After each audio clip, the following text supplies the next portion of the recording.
Hello, people of America and the internet, and everyone who likes Dungeons and Dragons.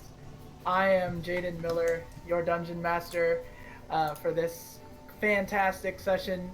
Just to start out, we're missing one of our great members, Taylor, but she will be around here in 2 weeks for her character's proper introduction.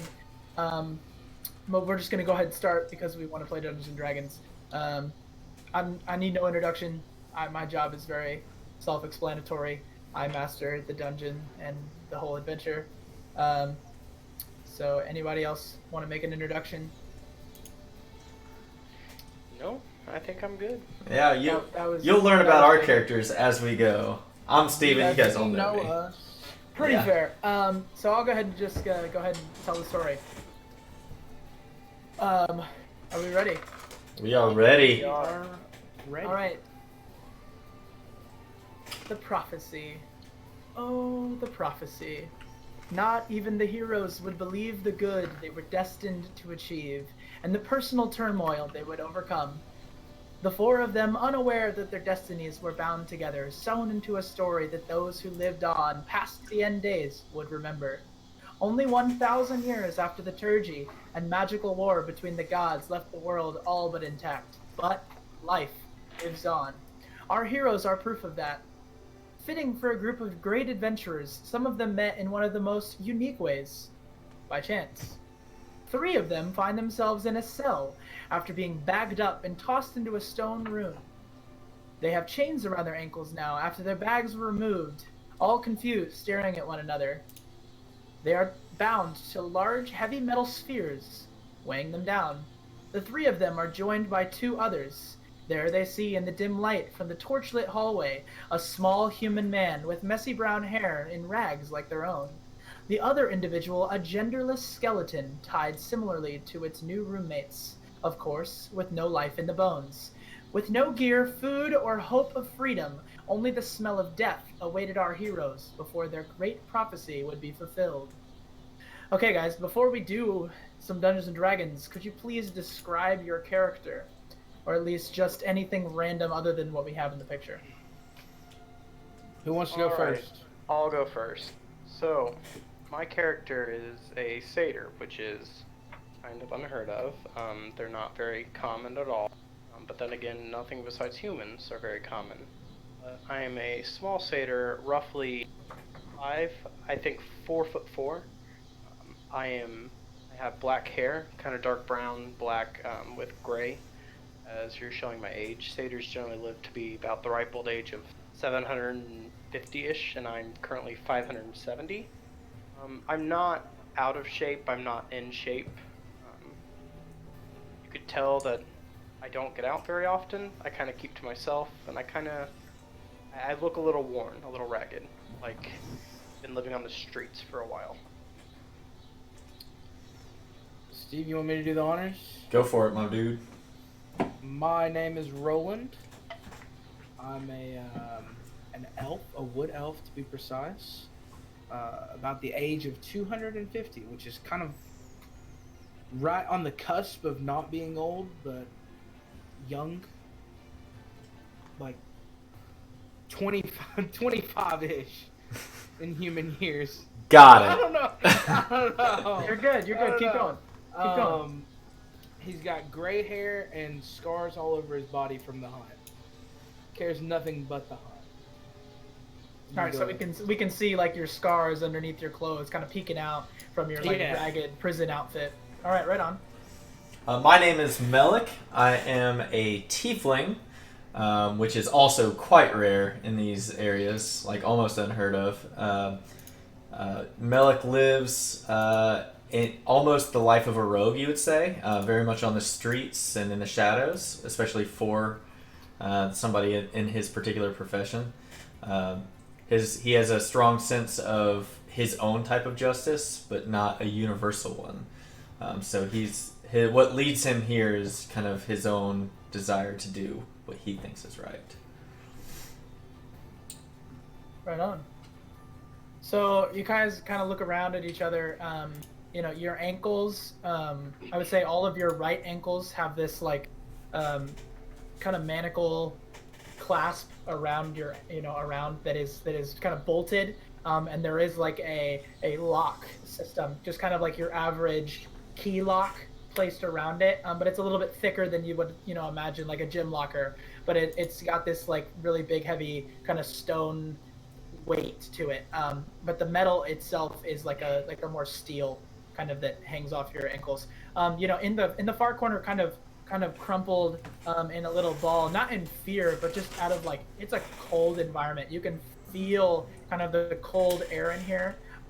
You can taste like this kind of rot in your mouth. Like the smell protrudes in such a way that like kind of makes you taste that really nasty, fishy, gross smell, if that makes sense. The air itself is kind of sticky. It's very humid in here. And it's probably not some sort of healthy natural water source either. So you can kind of imagine what maybe is making it sticky here. And it reeks of death. Whatever that seems to smell like in your mind, it reeks of death.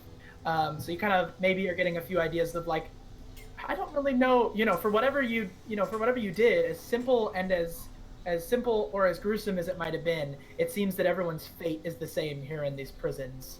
And you kind of reside here for who knows how long. And this guy in the corner, he's got like this ruffled kind of brunette hair, but he's got this 5 o'clock shadow that's a more red. Like he kind of has some like maybe Irish, like if he was here on Earth, he'd be more Irish kind of in color, and a little bit more pale. Obviously, he may or may not have seen the sun in a long time. And of course, the skeleton in the corner, reminding you that death's door is for those who wait too long.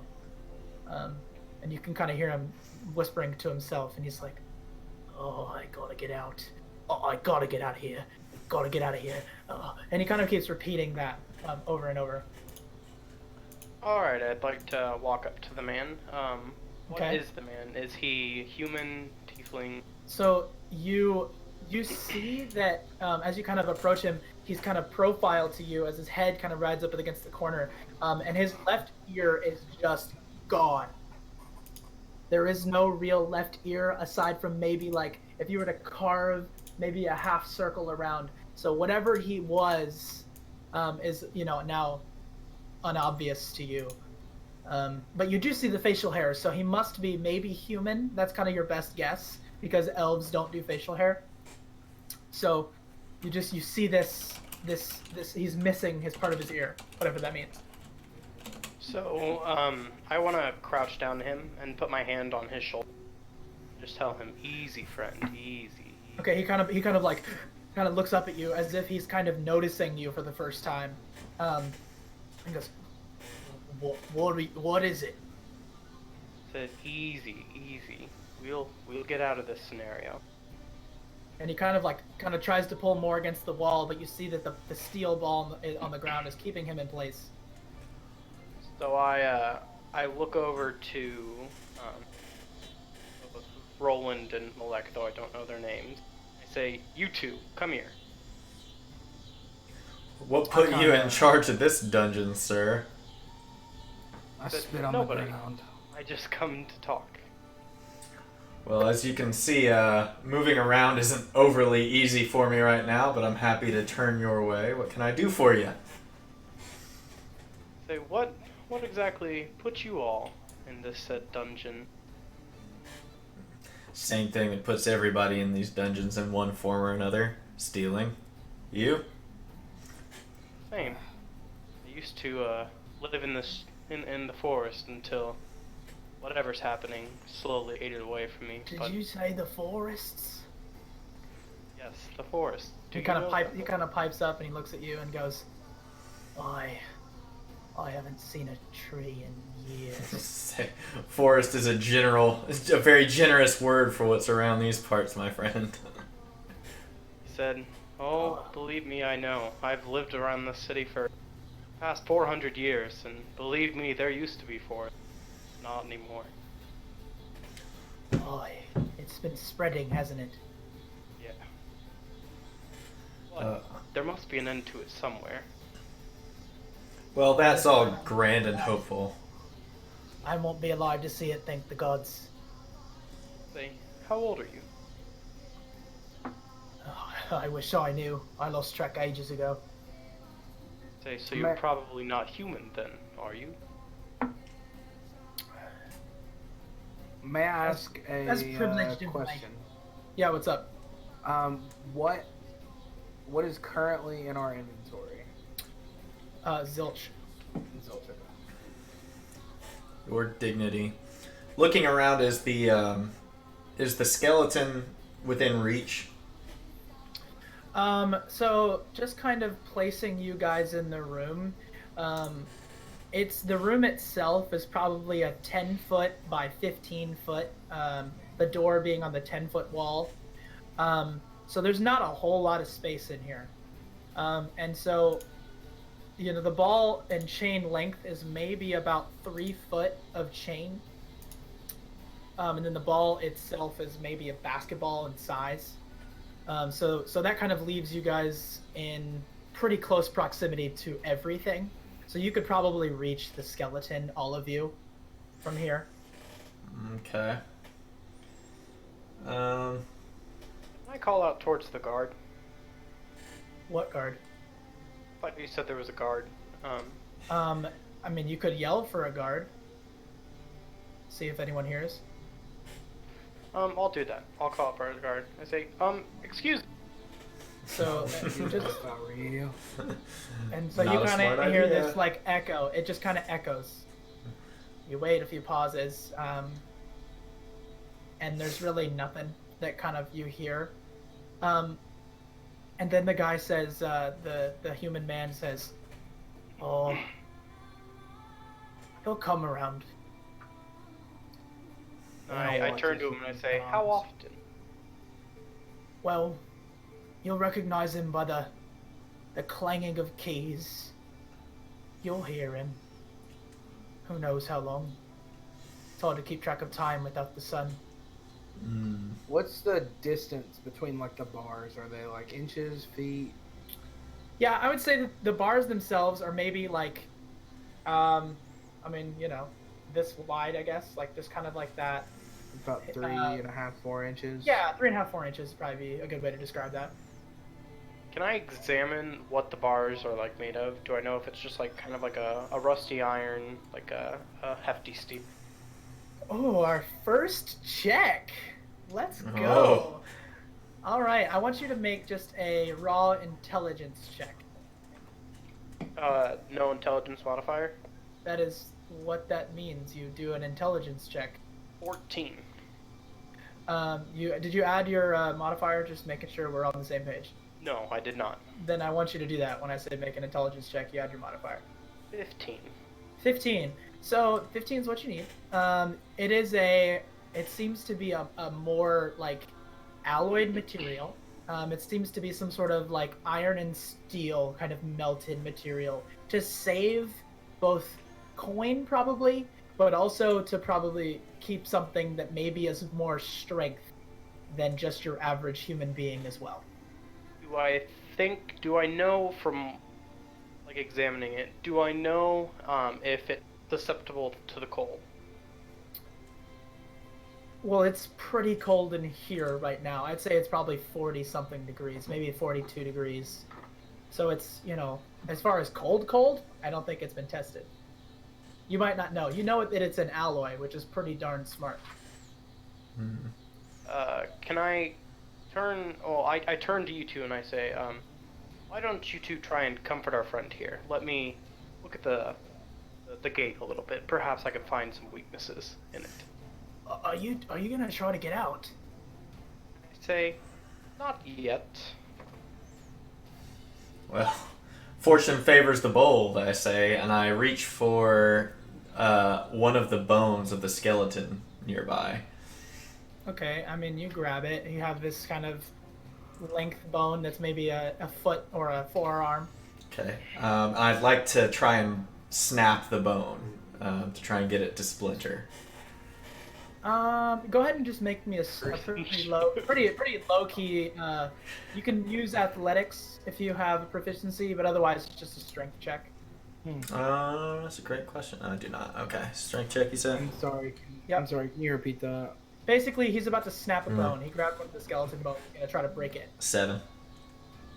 Yeah, no. You kind of go. Put your favorite stuff, balls. Hold on. You gotta go to snap it, and I know you'll try again. So you kind of just, you push it on. It splinters a little bit, and it actually takes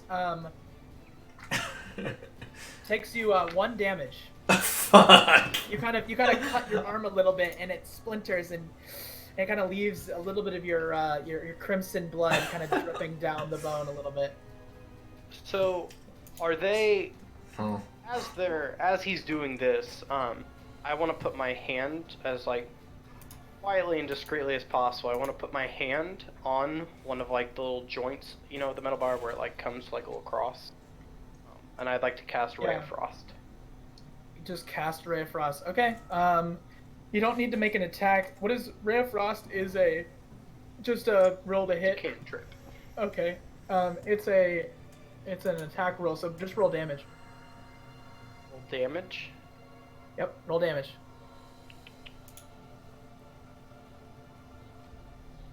Give me a second. Gotta find the right dice. Yeah, you're good. So basically, you're just trying to I freeze do- it. Basically, 5, I 11. want to see how powerful it is. 11, you said. 11.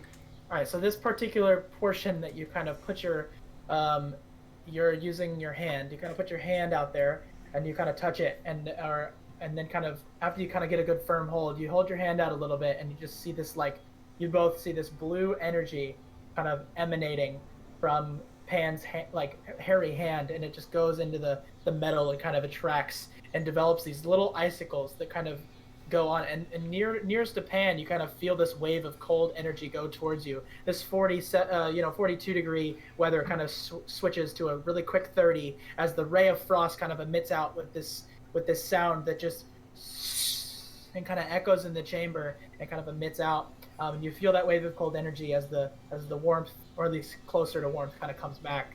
You see that the corner bars have kind of gotten really rigid, and as much as they were kind of relaxed, they got a little bit tighter together, it seems. That's interesting. What are you trying to do, fella?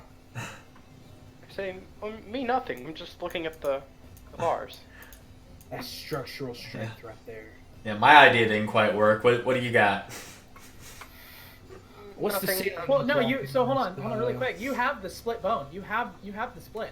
Oh, it did split. It just hurt me when Yeah, it just split. hurt you doing it, yeah. Oh, okay. Well, I would like to, in that case, take the splintered bone and use it to try and pick the lock of my thing. Do you have proficiency in thieves' tools? Oh, the patik. Where do I find that? Oh, I might have fudged on writing that down. I think I might, but hang on. I think you do. I remember you had proficiency in every tool. Yeah, I'm pretty sure I do. I just don't see it here because I didn't. Okay. Yes, I do. Yes. Yes, you do. Okay, so I want you to roll a thieves' tools check. You can add your proficiency bonus, but I want you to roll it at disadvantage. Disadvantage plus proficiency. Two d20s, and then take the lesser. And am I checking that against dexterity or anything, or just with proficiency? You do get to add your dexterity bonus as well. Okay. Got it. So, 9, it's 11, 12, 13, 14. Oh, well, they're both 14. So, 14. 14? Mm-hmm. So you kind of begin to shimmy the bone inside the kind of lock, and you just go, and you push into, you hear it kind of begin to, you get one little bit, you kind of push in, you hear it, and it goes, and you get the second one, you push that bone far in, you can hear that there's probably going to be a third one coming, and then the bone actually snaps, and just as you're about to get the third one, you break off the lock, the bone into the lock, and kind of ruin any chance for any further lock opening. Fuck. You barely failed. The DC was 15. Damn. So you just kind of broke it. So no more lock there. What does the ceiling look like in this room? So actually, the ceiling is dripping with some sort of greenish moisture. But it's only so often to notice. Maybe as you guys have been sitting here, every 10 minutes, it just kind of boop, and just drops one down and makes a light, splash. That kind of resonates a little bit. But the ceiling seems to be more like a cobblestone, like it wasn't really rubbed in. It's just very, very plain. I'm gonna walk over towards Pen. Hey, horseman, what's your name? Actually, horseman's kind of not correct. I'm more of goat than horse, but Pan is the name. The name's Roland. I'm a hunter. Can you do that little frosty magical thing again? Magic? I know nothing of the sort. You made it really cold in here. Man, 2 out of 3 of us have horns. We don't have to hide the magic here, buddy. I don't know what you're talking about. Oh. Excuse me. Hello, guards. Hello? Can I speak to somebody, please? This guy. I'll talk to you. Say, so I take it that's the man in the corner. Yeah, that's the man in the corner. Say, you were a guard? I was a man of the god. So, what put you in here? Same thing that put you in here, magic boy. So, I know a few cantrips. say, perhaps know the layout of this area?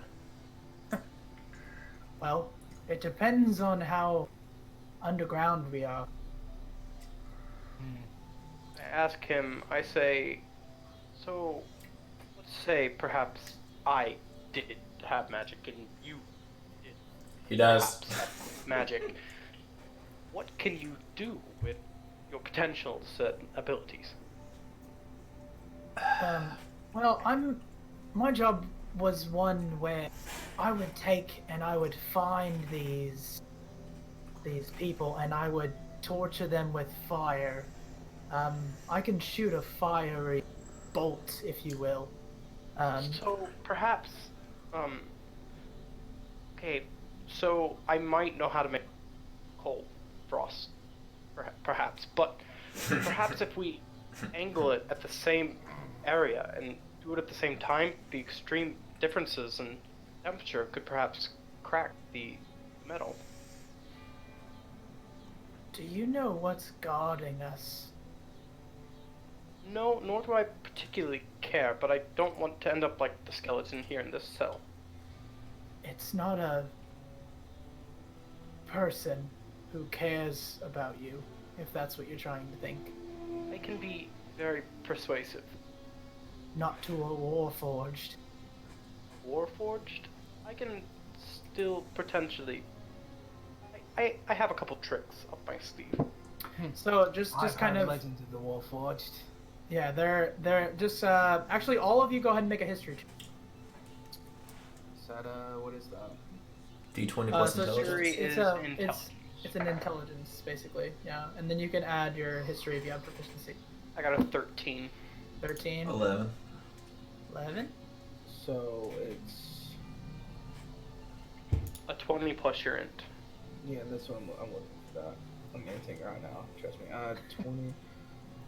My intelligence is 16 and I rolled a 7, so that would be a It's a You would- 16 plus you got what? 3. You got 10. 10. Okay. I got So 10. you guys all kind of know around the same thing. So basically, you know that Warforged are in this kind of time. You've seen them. They kind of have more exposed clockwork. They're more of a clockwork device.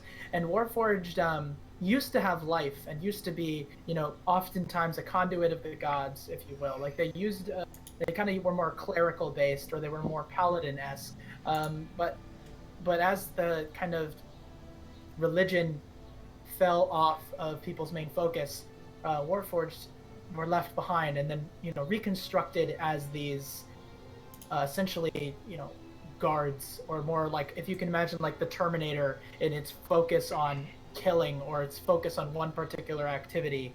The Warforged in this case are more like a wind-up toy. Its job is to either walk back and forth, or it's supposed to kill all that gets out. You don't know. But Warforged aren't mind beings. They are goal oriented. So I say, from what I remember, forgive me if there's any lapses in my memory, but aren't they very gear oriented, like clocks almost, kind of?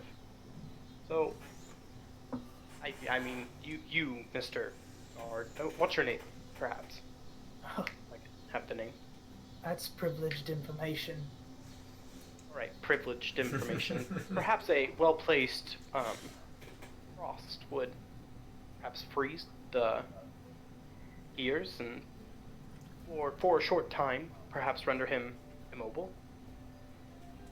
Oh, I've wanted to hunt one of these. Well,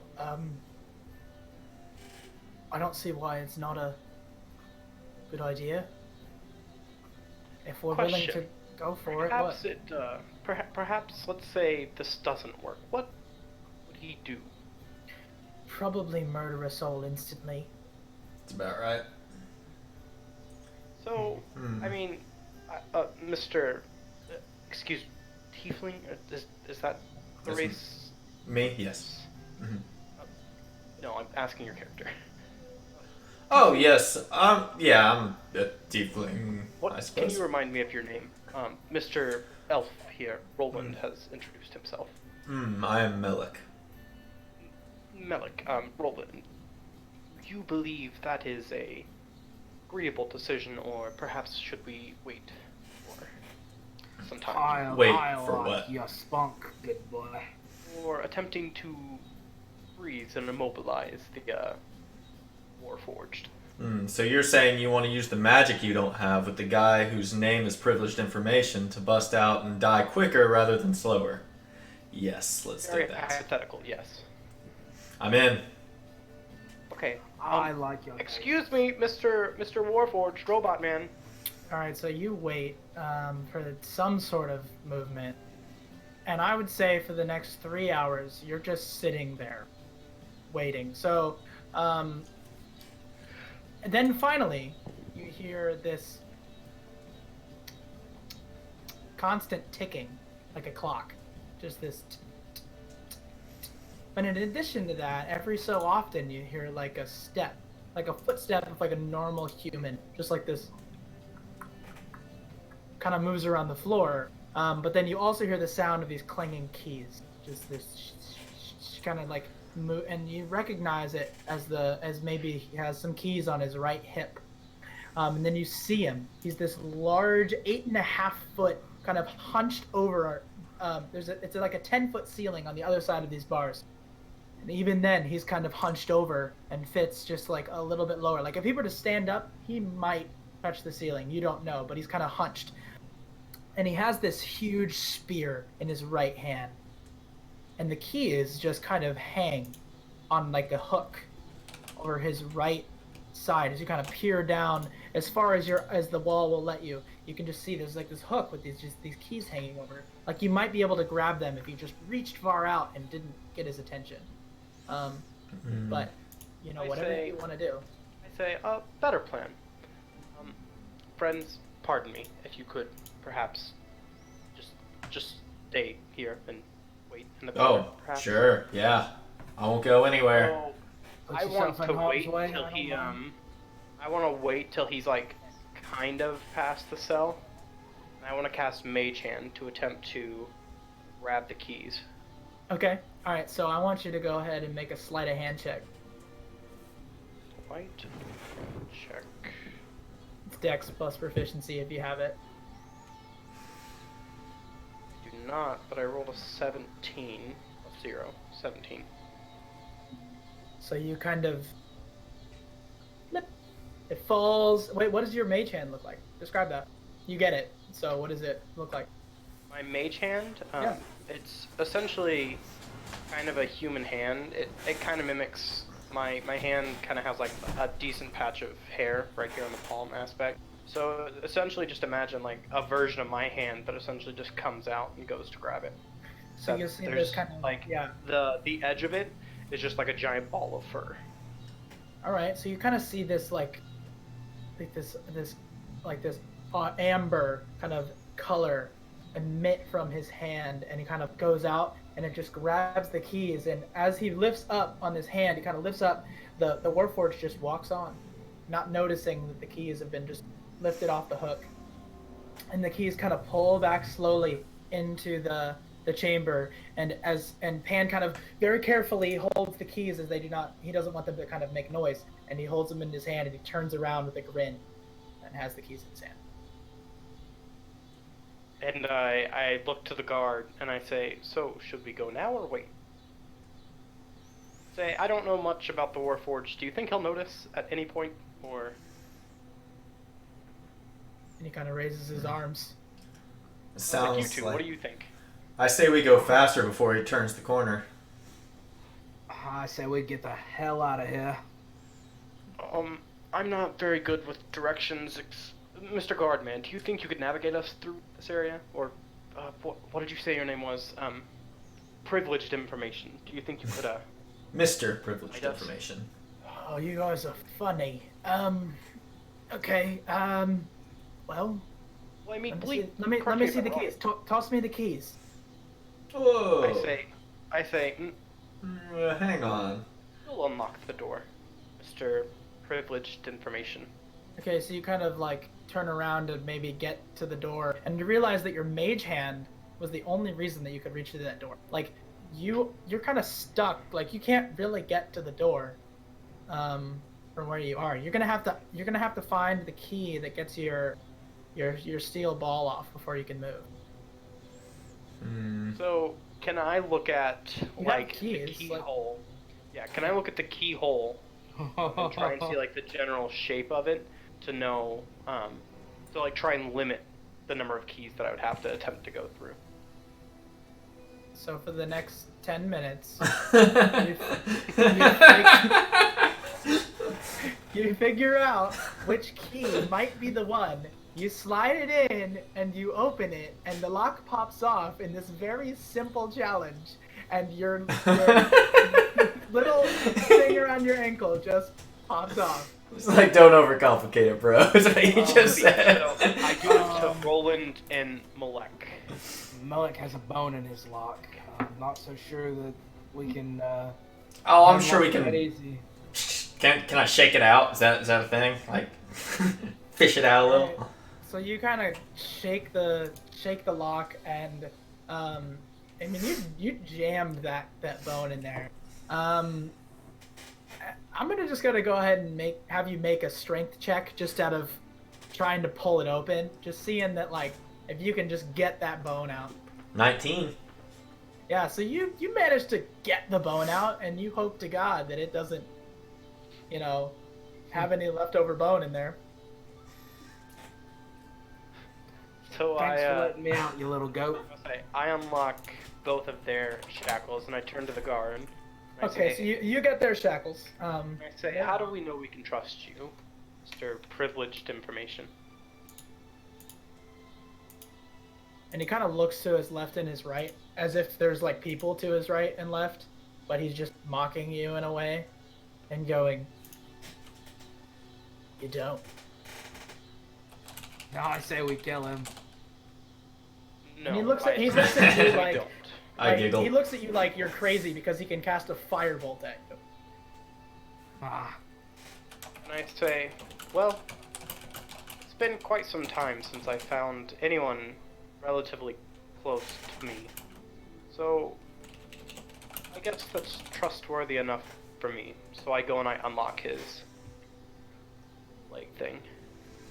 Alright, so you kind of, like, unlock his leg thing. He stands up a little bit, and he's a little bit lankier than a human being might be. So you might even say he has a little bit more kind of feminine features as you kind of see him stand up, and he's a little bit more out of the corner in the light.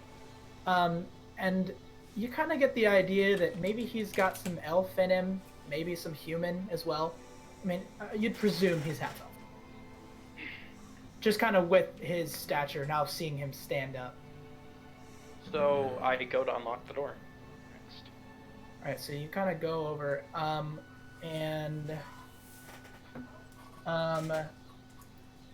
you hear the Warforged, his ticking. I As he kind of stopped is trying. coming down, and you pull your arm in and hold the keys, and the Warforged kind of, yeah, and you have a pretty high passive perception, may I add, and he just walks past, and he crosses, and you wait it out, and he finally finishes, and then you manage to pop open the door. You push open the door, it kind of creaks a little bit. You recognizing that it's doing this, kind of stop and just push past the creak the best you can. And you guys are free to move out of the room. All right. And so I asked the guard, I say, guard, lead us perhaps where our things would be? I guess. And he kind of steps out first and looks to his left and his right. And he just sees this really long hallway. And on one end, there's a torch scone way in the distance. And on the other end, there's just a black kind of darkness. And so he kind of... I have an idea. I'll take the horned boy, and you take the goat boy. And His we'll name split up is and go privileged different ways. information. Excuse me, but I do not believe that splitting up would be in our best interest. We are unarmed and alone and lost. One of us so- runs into a... I'm assuming that you guys are whispering. I'm assuming. Yeah. Okay. Yeah. Say, if one of us runs into the Warforged, we would have a much better shot as a group of four. Well, he went down the way of the darkness, so I say we go that way. Sounds good to me. Lead the way. So he kind of like... I need you all to roll stealth checks. Oh, great. Ooh, I get advantage on this. Really? What is? Yes, because of Dexterity Master of plus Wild. proficiency if you have proficiency in stealth. You need light obscurage, which I would say darkness. You're in dim light, I would say. So yes. Oh, I would I say yes. rolled like a 22. Oh, gnarly. So, I got a so 17.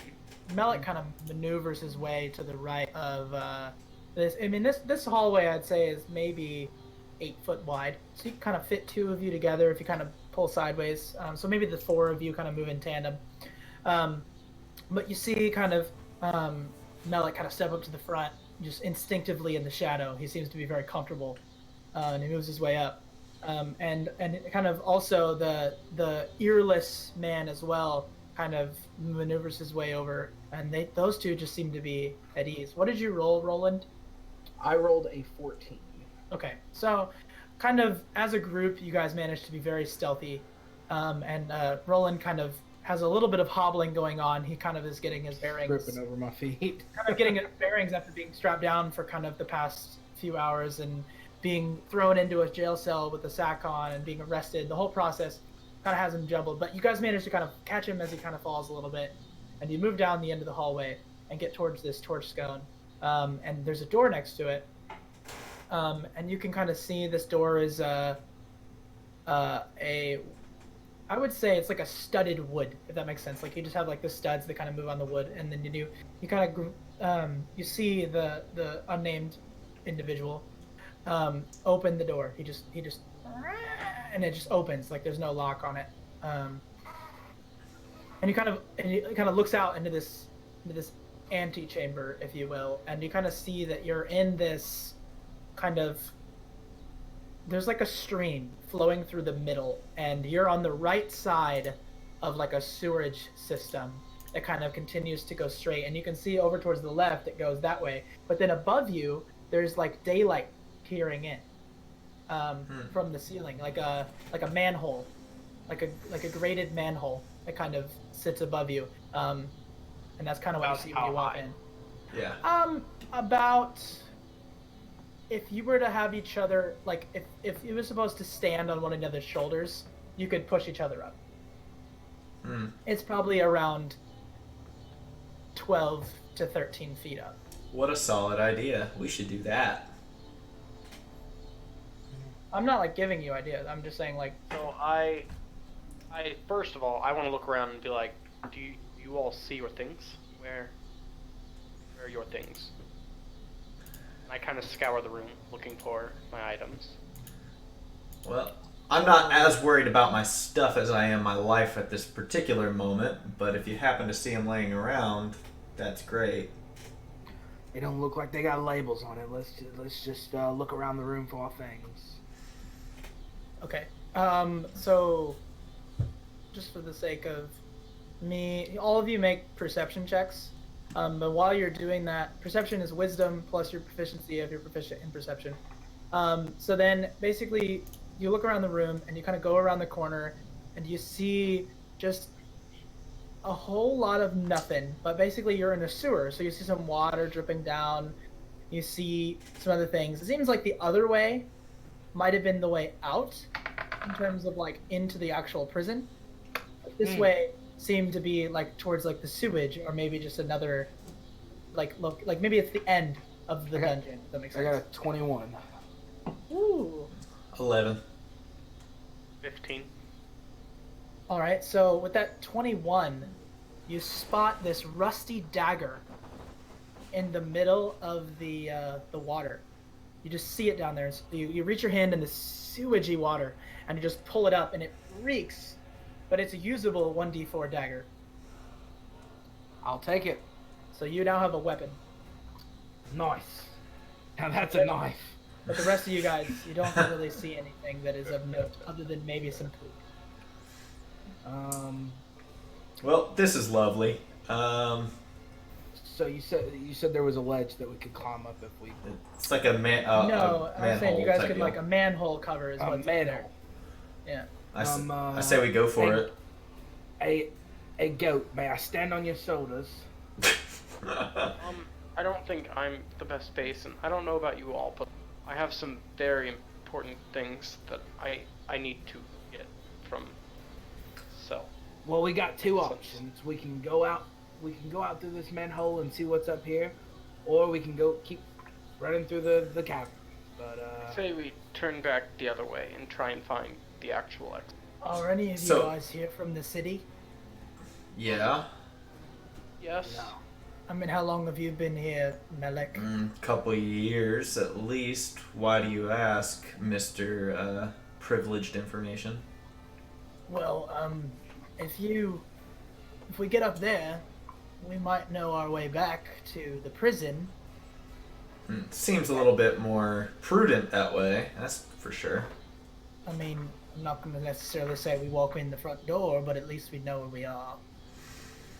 You know, he's right. I run with a crowd that's pretty used to procuring certain items. If it's something that you're worried about losing, I'd rather escape with my life and then come back for that stuff.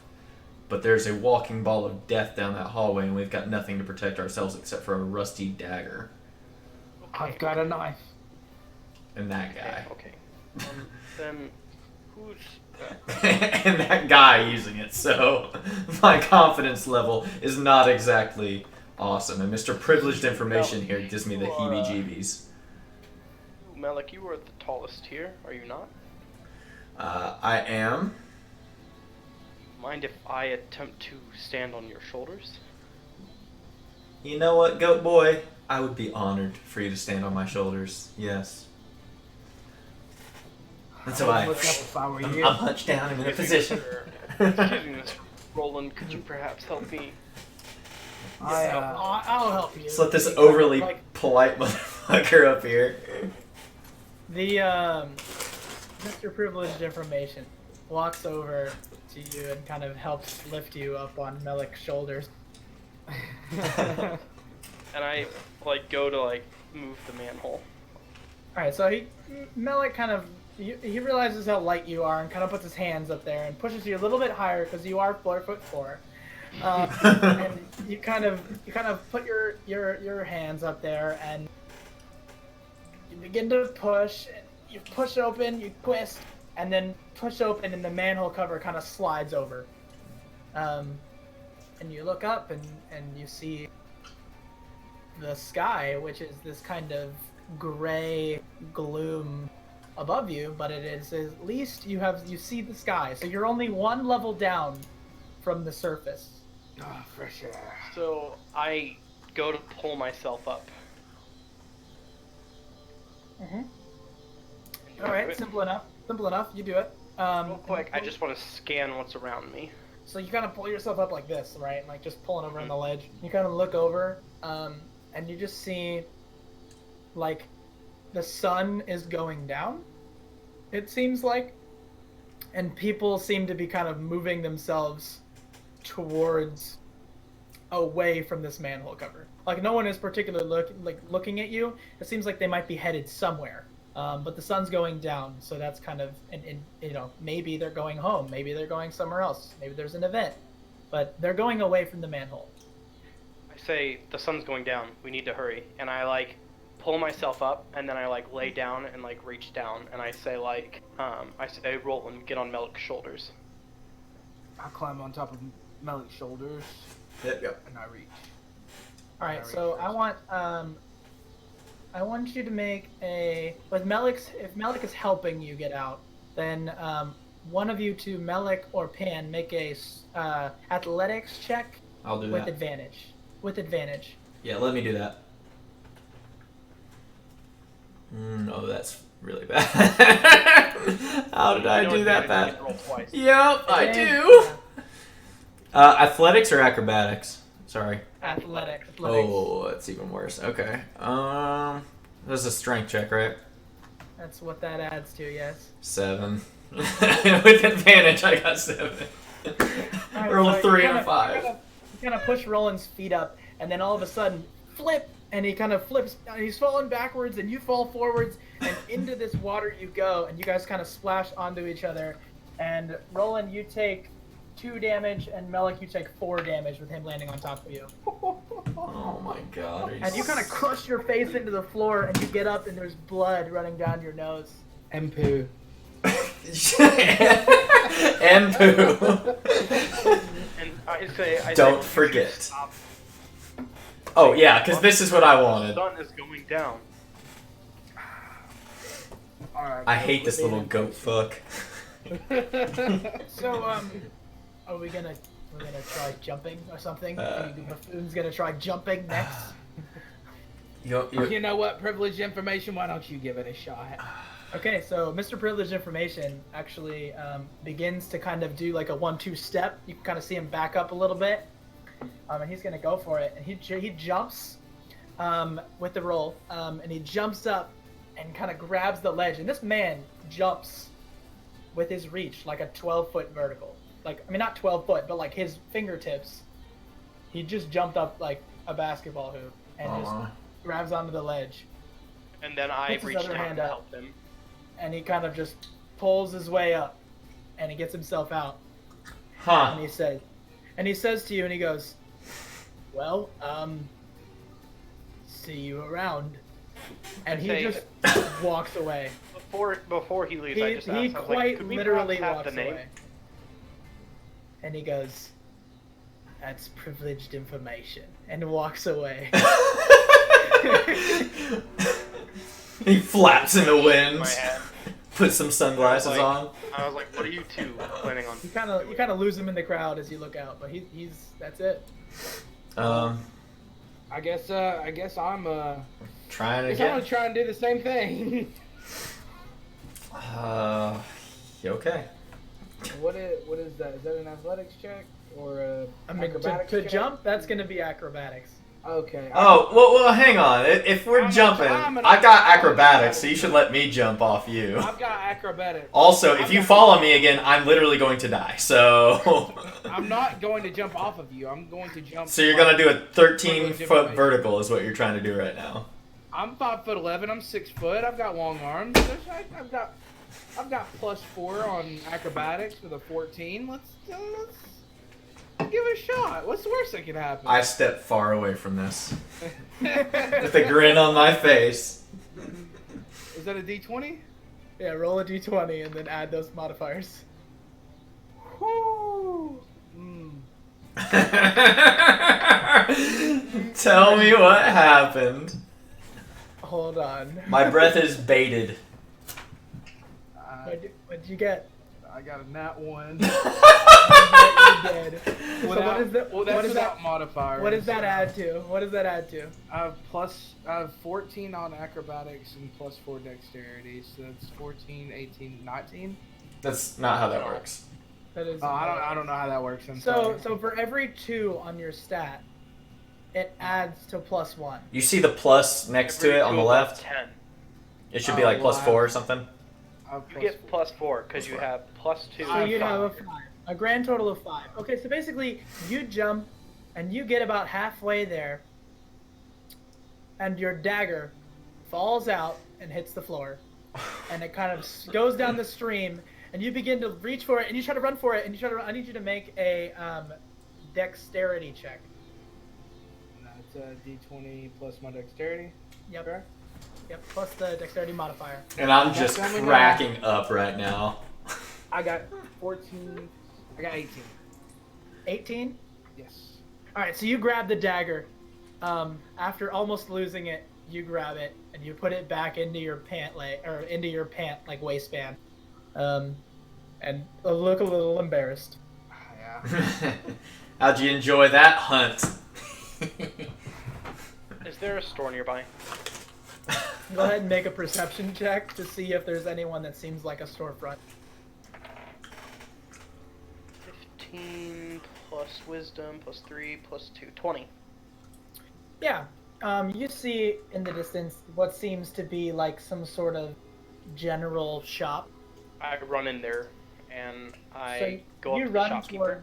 you run towards what is the front of a like a window. Like it's like you buy things right there. Like that is the shop.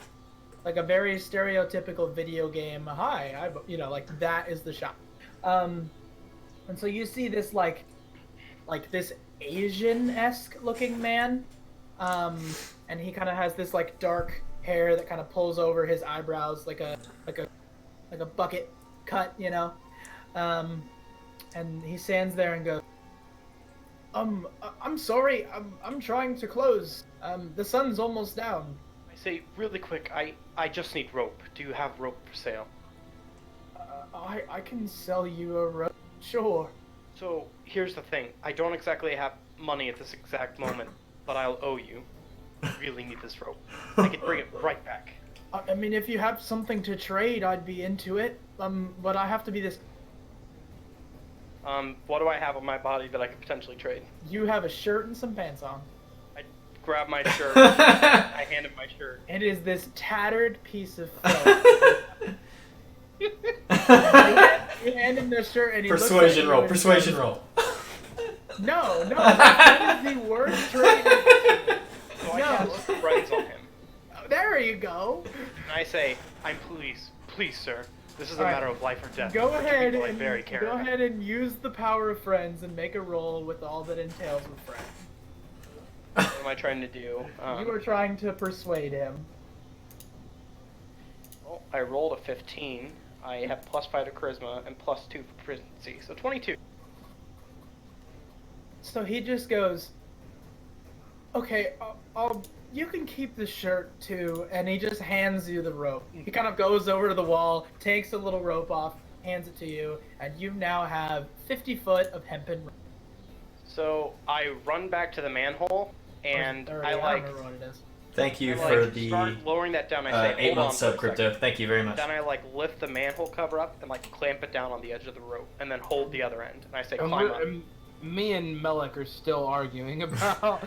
I'm not arguing. I'm just laughing at you, making all sorts of jokes. This isn't funny. I kind of push him to the side, grab the rope, and start climbing up. Yeah, so no rolls need to be made with a rope here. You guys climb out pretty with ease. Then after that, you kind of put the manhole cover back on, and you have a rope and a dagger and some clothes. So you see around you, this sun is very rapidly approaching the cusp of the horizon, which you can't really see, but you could tell via the sky. Kind of the oranges and yellows are beginning to peek their way through. Are there any buildings with like ladders or any sort of like way for us to climb to the top to kind of get a better point of view? So you see kind of in the distance what looks to be like a bridge that you might be able to stand on and get a little bit higher. But all the buildings in kind of this general area, you see, are really tall. You look around, and each building is probably 5 stories, which is very tall for a kind of stone structured building. And they have like these wood boards that lay up against them, so you might be able to parkour if you're feeling gutsy. But nothing that looks like laddery. But then you kind of look around also, and you see this very tall clock tower, kind of like Big Ben, if you will, just in the middle of this thing. But this one stands maybe 7 or 8 stories taller than the rest of the building. And this clock tower is approaching 7 o'clock, very rapidly. I see that, and I like frantically look at them. I say, we have to get indoors right now, or we're going to be right back in that jail cell. It's curfew. So I'd say we need to find the nearest inn pronto. So, does my character, I have knowledge of, the background of my character. Would my character have knowledge of a place to go during times such as this? Yes.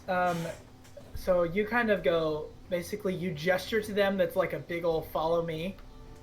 Okay. And you start taking off. And you just start taking off. Towards the bridge. Like you just, you're booking it. Because you know what happens at 7 and what things are going to happen. And so... Well, I don't know what things are going to happen. Roland, just none follow! sees you book it, and you guys all take off.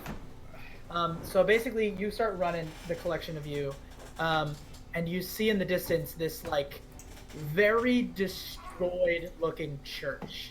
Like, it used to be a roof steeple and, like, building, but it's just destroyed. But that's the direction that Melik is running, and he's kind of headed towards this church, and he kind of gets to the front of it. Can I kind of holler at Melik and ask him, hey, what's going on? Like why are we running? And yeah, I mean, you can absolutely do that. And you see that other people are also... A lot of people are also running as well. Like, they are not messing around about being outside right now.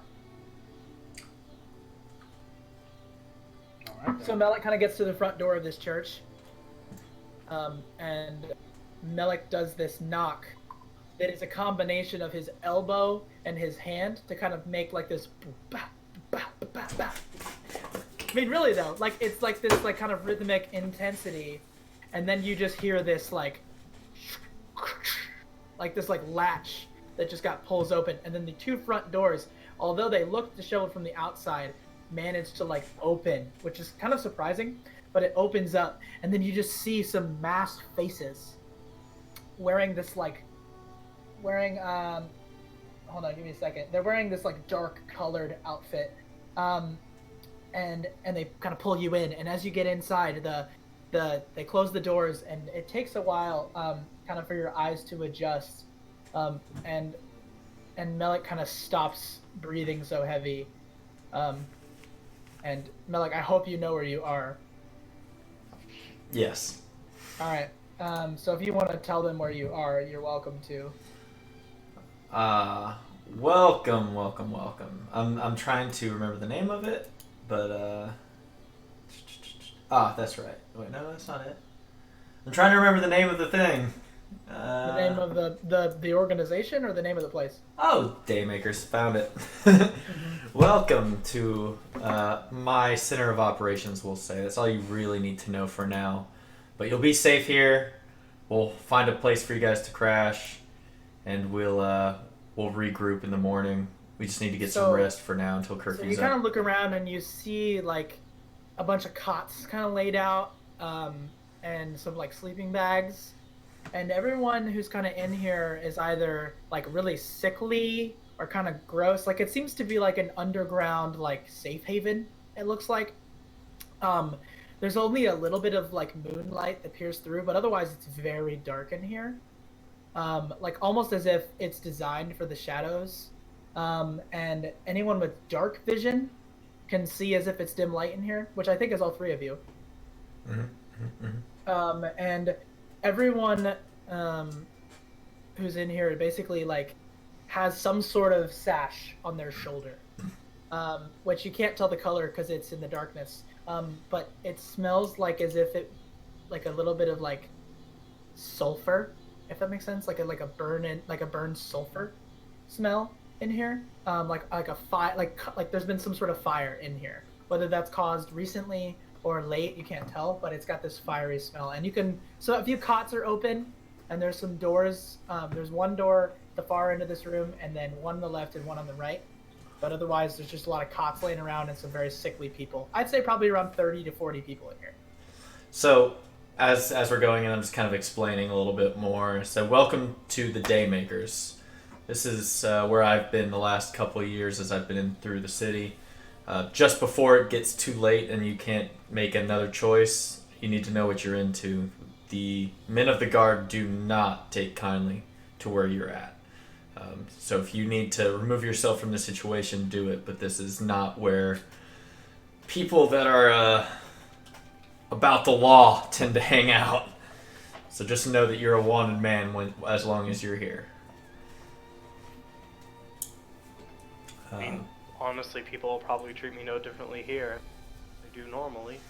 So That's what I said when I first joined. The Nice to law have doesn't a apply to me. All I family. care about is the hunt. Yeah, sure, Roland. Can I look around and see if I see anyone that, like, This like guy. a wound, like particularly injured, not like sickly, but like a cut, stab, something like that. It doesn't really look like in this room that anyone seems to be in such a state. Can I set up a cot and like sit down at a cot? Oh yeah, you can lay in one of the cots. I'm gonna just take a siesta. Yeah, I think your boy with 4 HP needs to take himself a hot rest too. I asked Melik if we can like go talk in private while Roland like goes to set Yeah, up, whatever. absolutely. Let's. Yeah, so I take him over into a side room. I assume I probably know the place well enough to know an area we could go. While they're doing that, I want to put my dagger up under the cot. Okay. And is there a way that I can make sure nobody's watching me? Yes, it's called a sleight of hand check versus a perception check. So just make a sleight of hand with whatever you're about to do, and I'll indicate the DC, which is the dice value you're trying to hit based on what you described to me. So D20? how are you trying? Hold on. How are you trying to hide the dagger? I'm just trying to like lift the lift the Yeah, so mattress it's like and just yep. kind of put it up under it. So it's like one of those like folded things, and there's like a blanket and a pillow in there. So you could like just put it in the pillow or the blanket or whatever you're trying to do. I'm just trying to like put it where nobody will see it and it's not on me. Okay, you're gonna put it in the pillow or under the blanket. Those are your Let's options. put it under the blanket. Let's just put it Okay, under you're just gonna like put it into the blanket real fast. So go ahead and make a dexterity check, adding your sleight of hand proficiency if you have it in proficiency, and then you of course add your dexterity modifier. proficiency. I don't think Yep. I have. All right, so then just dexterity modifier, which is whatever for every 2 add 1. Okay, so that's +4. I have 16. 16. I'll go ahead and roll. All right, so you put it in there. You have no idea if anyone saw it or not, but you're pretty confident that you did it quickly enough that you should be all right. Wait, no. Wait, yeah. You're I think I fudged, but that's fine. That's fine. Yeah, you're fine. I'm pretty sure you're fine. I threw a 16 and I had a +4, but that's fine. Yeah, you feel like you're very confident that you hit it very quickly and no one will notice. Okay. And then you kind of lay down on the pillow and over the dagger, comfortably lay down and just take a siesta. Yeah. All right. So Pan I. and Melik. Yeah. So Melik, you kind of lead Pan Hey. off. Yes, what's up? Before y'all do that, sorry. Is it okay if I like run into the kitchen and grab something real quick since they're gonna be talking and I shouldn't be hearing it anyways? Yeah, go ahead. Sure. Cool. All right, so you guys kind of run off into the other, into one of the other rooms. So basically, you walk in to the room all the way to the left, and you kind of go, and it seems to be like there's these like what would have been study spaces or prayer rooms. You can't really tell, but kind of you go into one that doesn't have anyone in there. After checking the 2 of them, you see that there are some people that are kind of like praying to someone. I mean, they're just praying, and then you see an empty prayer room. And then you go in, and then you guys can kind of like close the door, pop a squat, and be uninterrupted. So I guess the first thing I'm gonna ask is I'm gonna say, like, did it look like they were praying? Praying is Correct. It's very possible. As you know, religion in this city is not exactly commonplace. But wherever What men are, deity are they hope will be trying as well. Were all We deities destroyed in the war? That's what they'd have you believe. No, no, God is not silenced, my friend. We believe in the one true God, the God that's always been there and dispels all the shadows with His light. The God that people don't want to see because of the gloom of this city, but He's still there nonetheless. You can't just Perhaps pretend Him the away. Perhaps the god that killed my mother. No matter. You said you could perhaps get my things back. Whoa, let's slow down there, sailor. First you insult my God, then you take my comfort that I give you, my asylum, and now you're twisting my words to say that I'm going to get your stuff back? No, I said the best idea is to not chase a hulking bag of death around a jail while wearing my underpants. Does not necessarily constitute me getting your stuff back. However, Pardon me. I also would like to have my stuff back, so I'd be happy to help. Pardon me. I'm not used to. Let's just say I'm not used to being treated like a person. Thing. I'm more used to being belittled, though I try not to think of it. So I'm sorry if I come off as reserved or pushy. That's my intention. Oh, don't worry. As you may have noticed about my our surroundings here, I don't exactly run with a crowd that values politeness or trying to please others. We do what we have to survive, and most of the people of this order are not, strictly speaking, human and or legal. So we understand your struggle. I understand your struggle. What's the protocol with magic here? Here in the city or here in this place? No, I know the city and magic very well. Okay. This place. Because I mean, I've not really told anyone that I can cast magic, and really Yeah. ever. Yeah, you did a great job hiding it earlier, my friend. So as you guys are kind of having this conversation, you hear this like boom, boom, boom, boom on the wall. Not the wall, excuse me, the door. And it just there's a voice that calls out that says, "Melik?" Come in. It's just me. Kind of, you see this kind of opens the door, and you see this tiefling woman, this blue tiefling woman, and she kind of looks in and goes, I just wanted to make sure that was you. It's good to see you again. And this woman, her name is Angie. If you want to write that down at all. Yeah. But her name is Angie, and so Angie is kind of a friend of yours, not like a friend, but just like an acquaintance. Mm-hmm. If you wanted to know. Okay. And so she kind of seems to be the only other tiefling that you've seen around. Ah, so you just kind of have that natural It's just kind of like meeting you. you just get comfort from just like being in the presence of someone who's like you, and so Gotcha. that's what kind of brought you guys together as friends. But other than that, like there's no real like other things in common other than that you're both daymakers and you're both tiefling. Ah, Angie, good to see you. Yes, I've brought us a few friends. This is Pan. Pan, this is Angie. Hello, Pen. Nice to meet you. So Melik, are you where is your robes? Yeah, long story about that. I wish I knew, to be honest with you. We've all had that day where we've woken up without our pants. Am I right?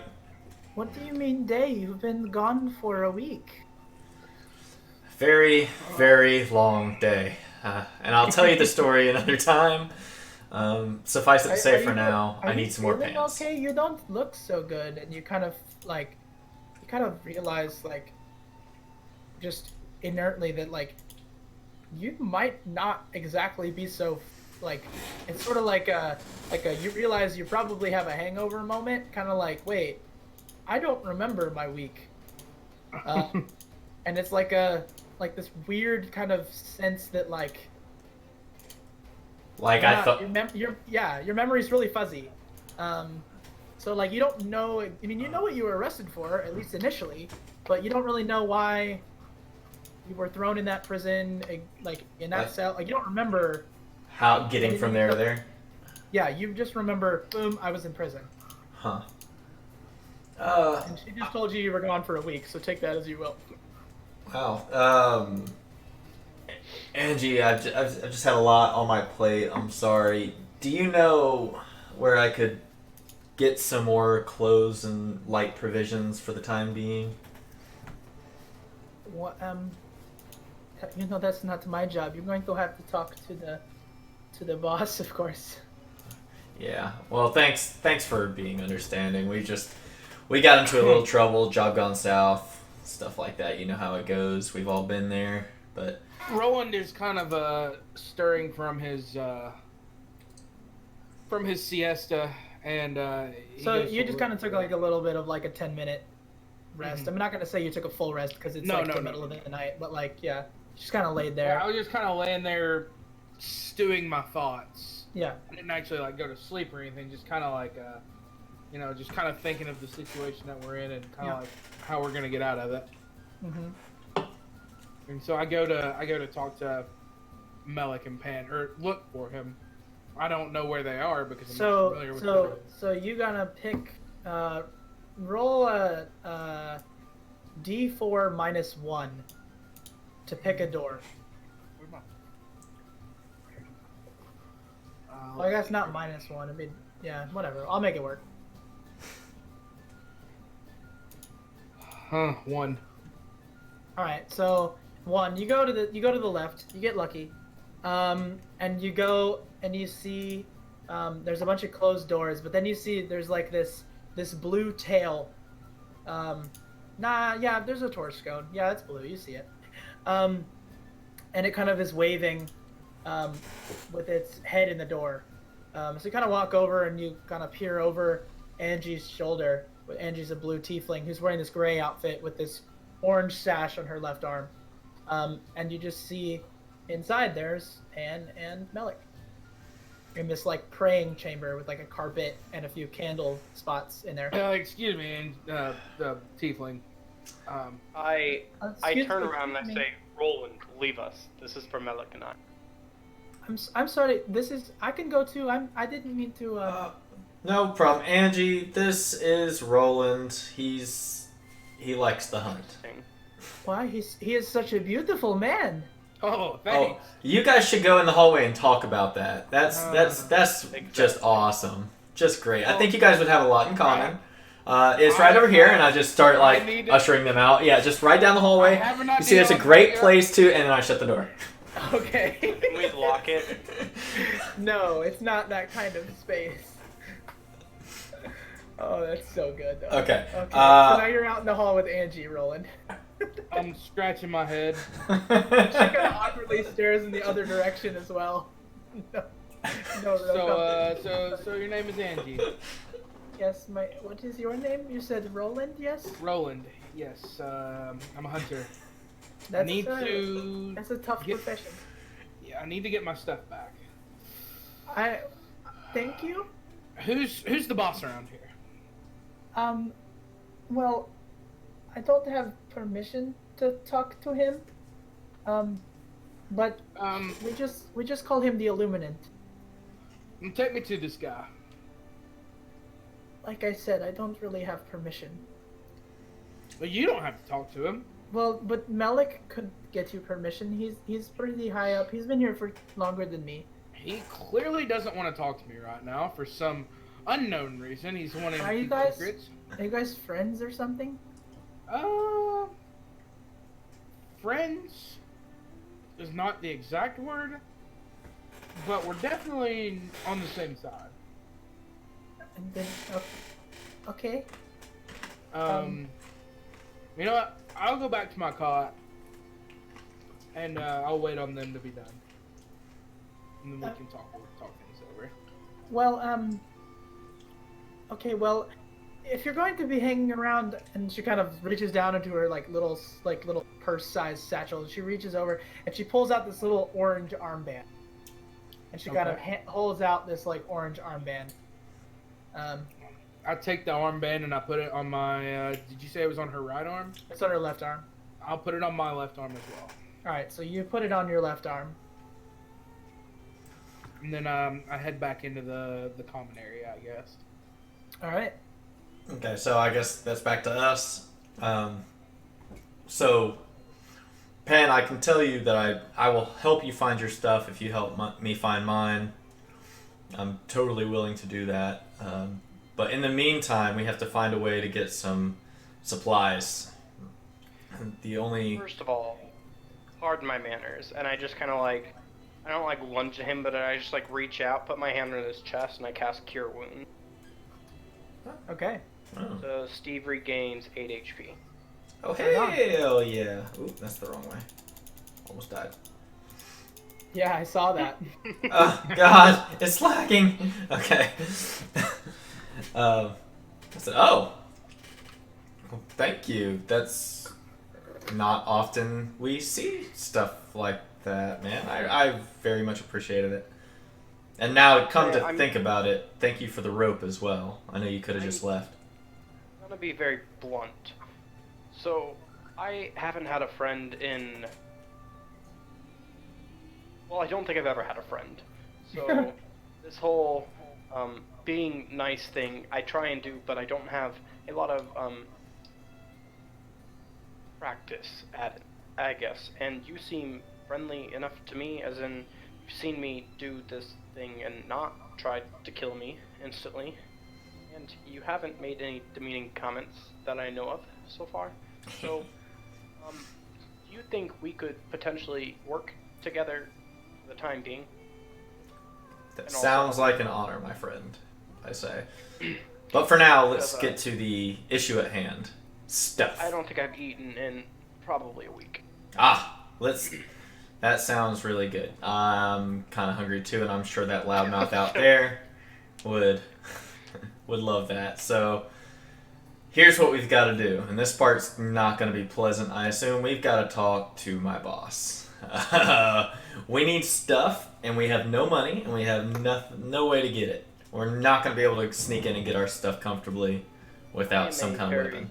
Persuasive man, so... You'll find persuading the Illuminate difficult. I don't intend to use magic, but... That's good, because he'll kill you. And then I just pat him on the back and I start walking out the door. Alright. So you kind of walk outside, go out towards the common area, back into this large, destroyed kind of church place. There's rubble kind of on the ground, but it looks like it's largely been just pushed out to the side walls. But the open space in the middle of the room is enough for Pan! Melik! amongst these 40 people trying to sleep. I sigh loudly. I just ignore him. I say, where's your boss? He's over there, but we should get the buffoon. Armband. We gotta shut him up or he's gonna get himself killed. So, I walk over to him, Alright.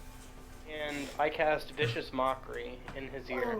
Oh, no! I say, Why do you I guys say- hate me? say, listen here, you insignificant, worthless hunter elf. If you don't stay in your cot for the rest of the night, then I promise this will be your last night.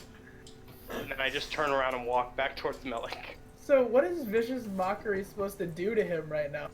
It about gives to him do... disadvantage on his next thing, basically. What He the just feels really shitty about himself. Alright, so are you trying to... I I mean, need to you're... make a roll of some Oh, no, you not don't, kill me. actually. You don't, unless he... Is it... No, that just happens, correct? Mm-hmm. Yeah. That just happens. So, Let me look up real quick the duration. you are 4'4", and you kind of start to growl at him, and he just looks at you, on the floor, and just doesn't get intimidated.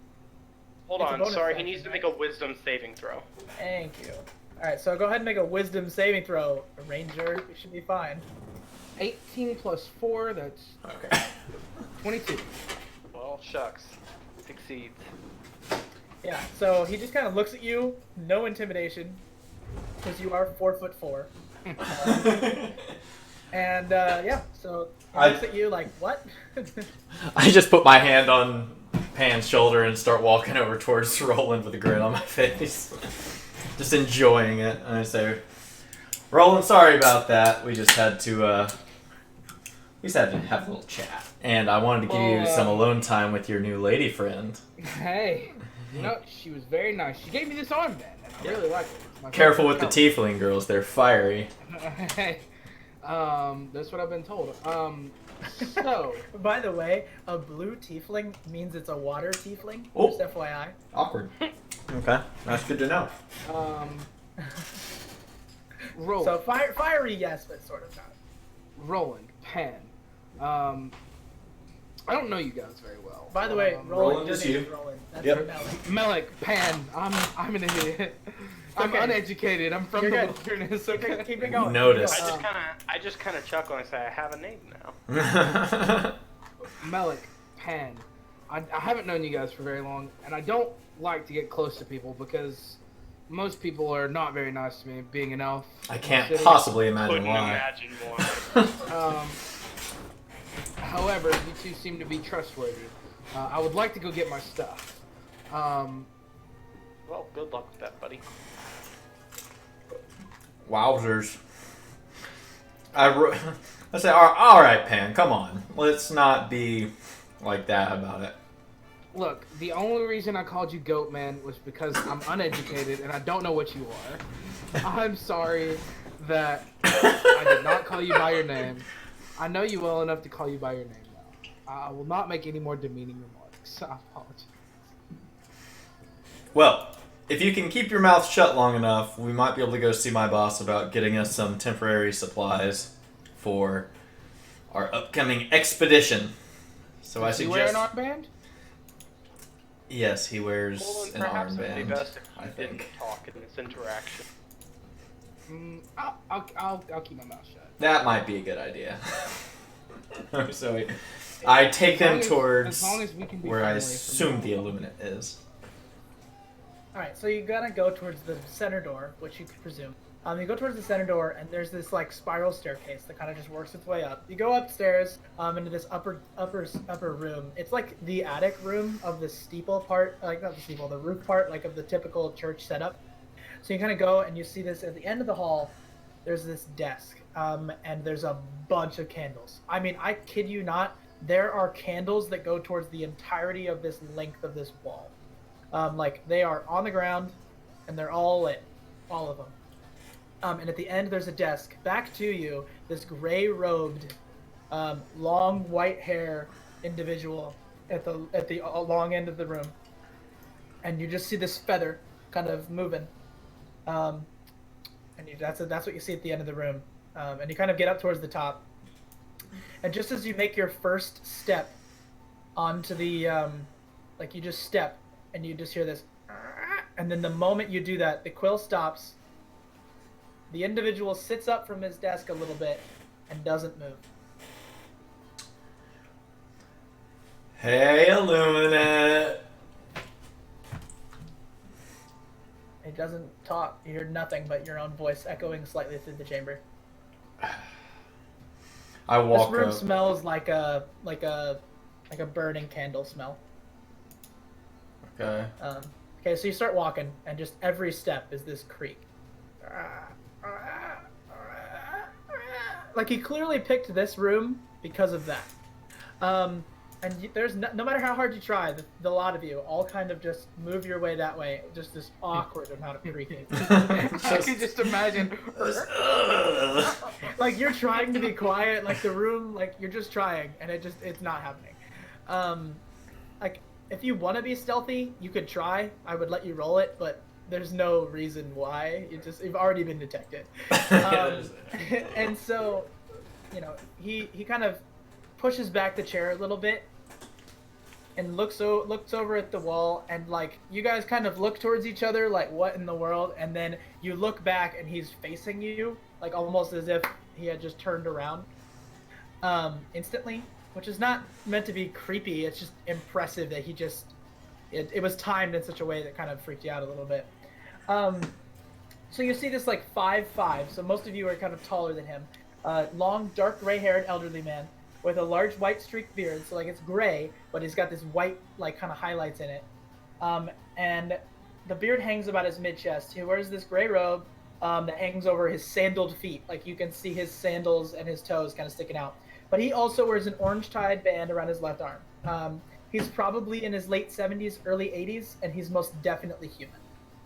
So he kind of looks at you, and he goes, "Ah, hello, Melek." Greetings, my friend. How have you been? Dying, just like you.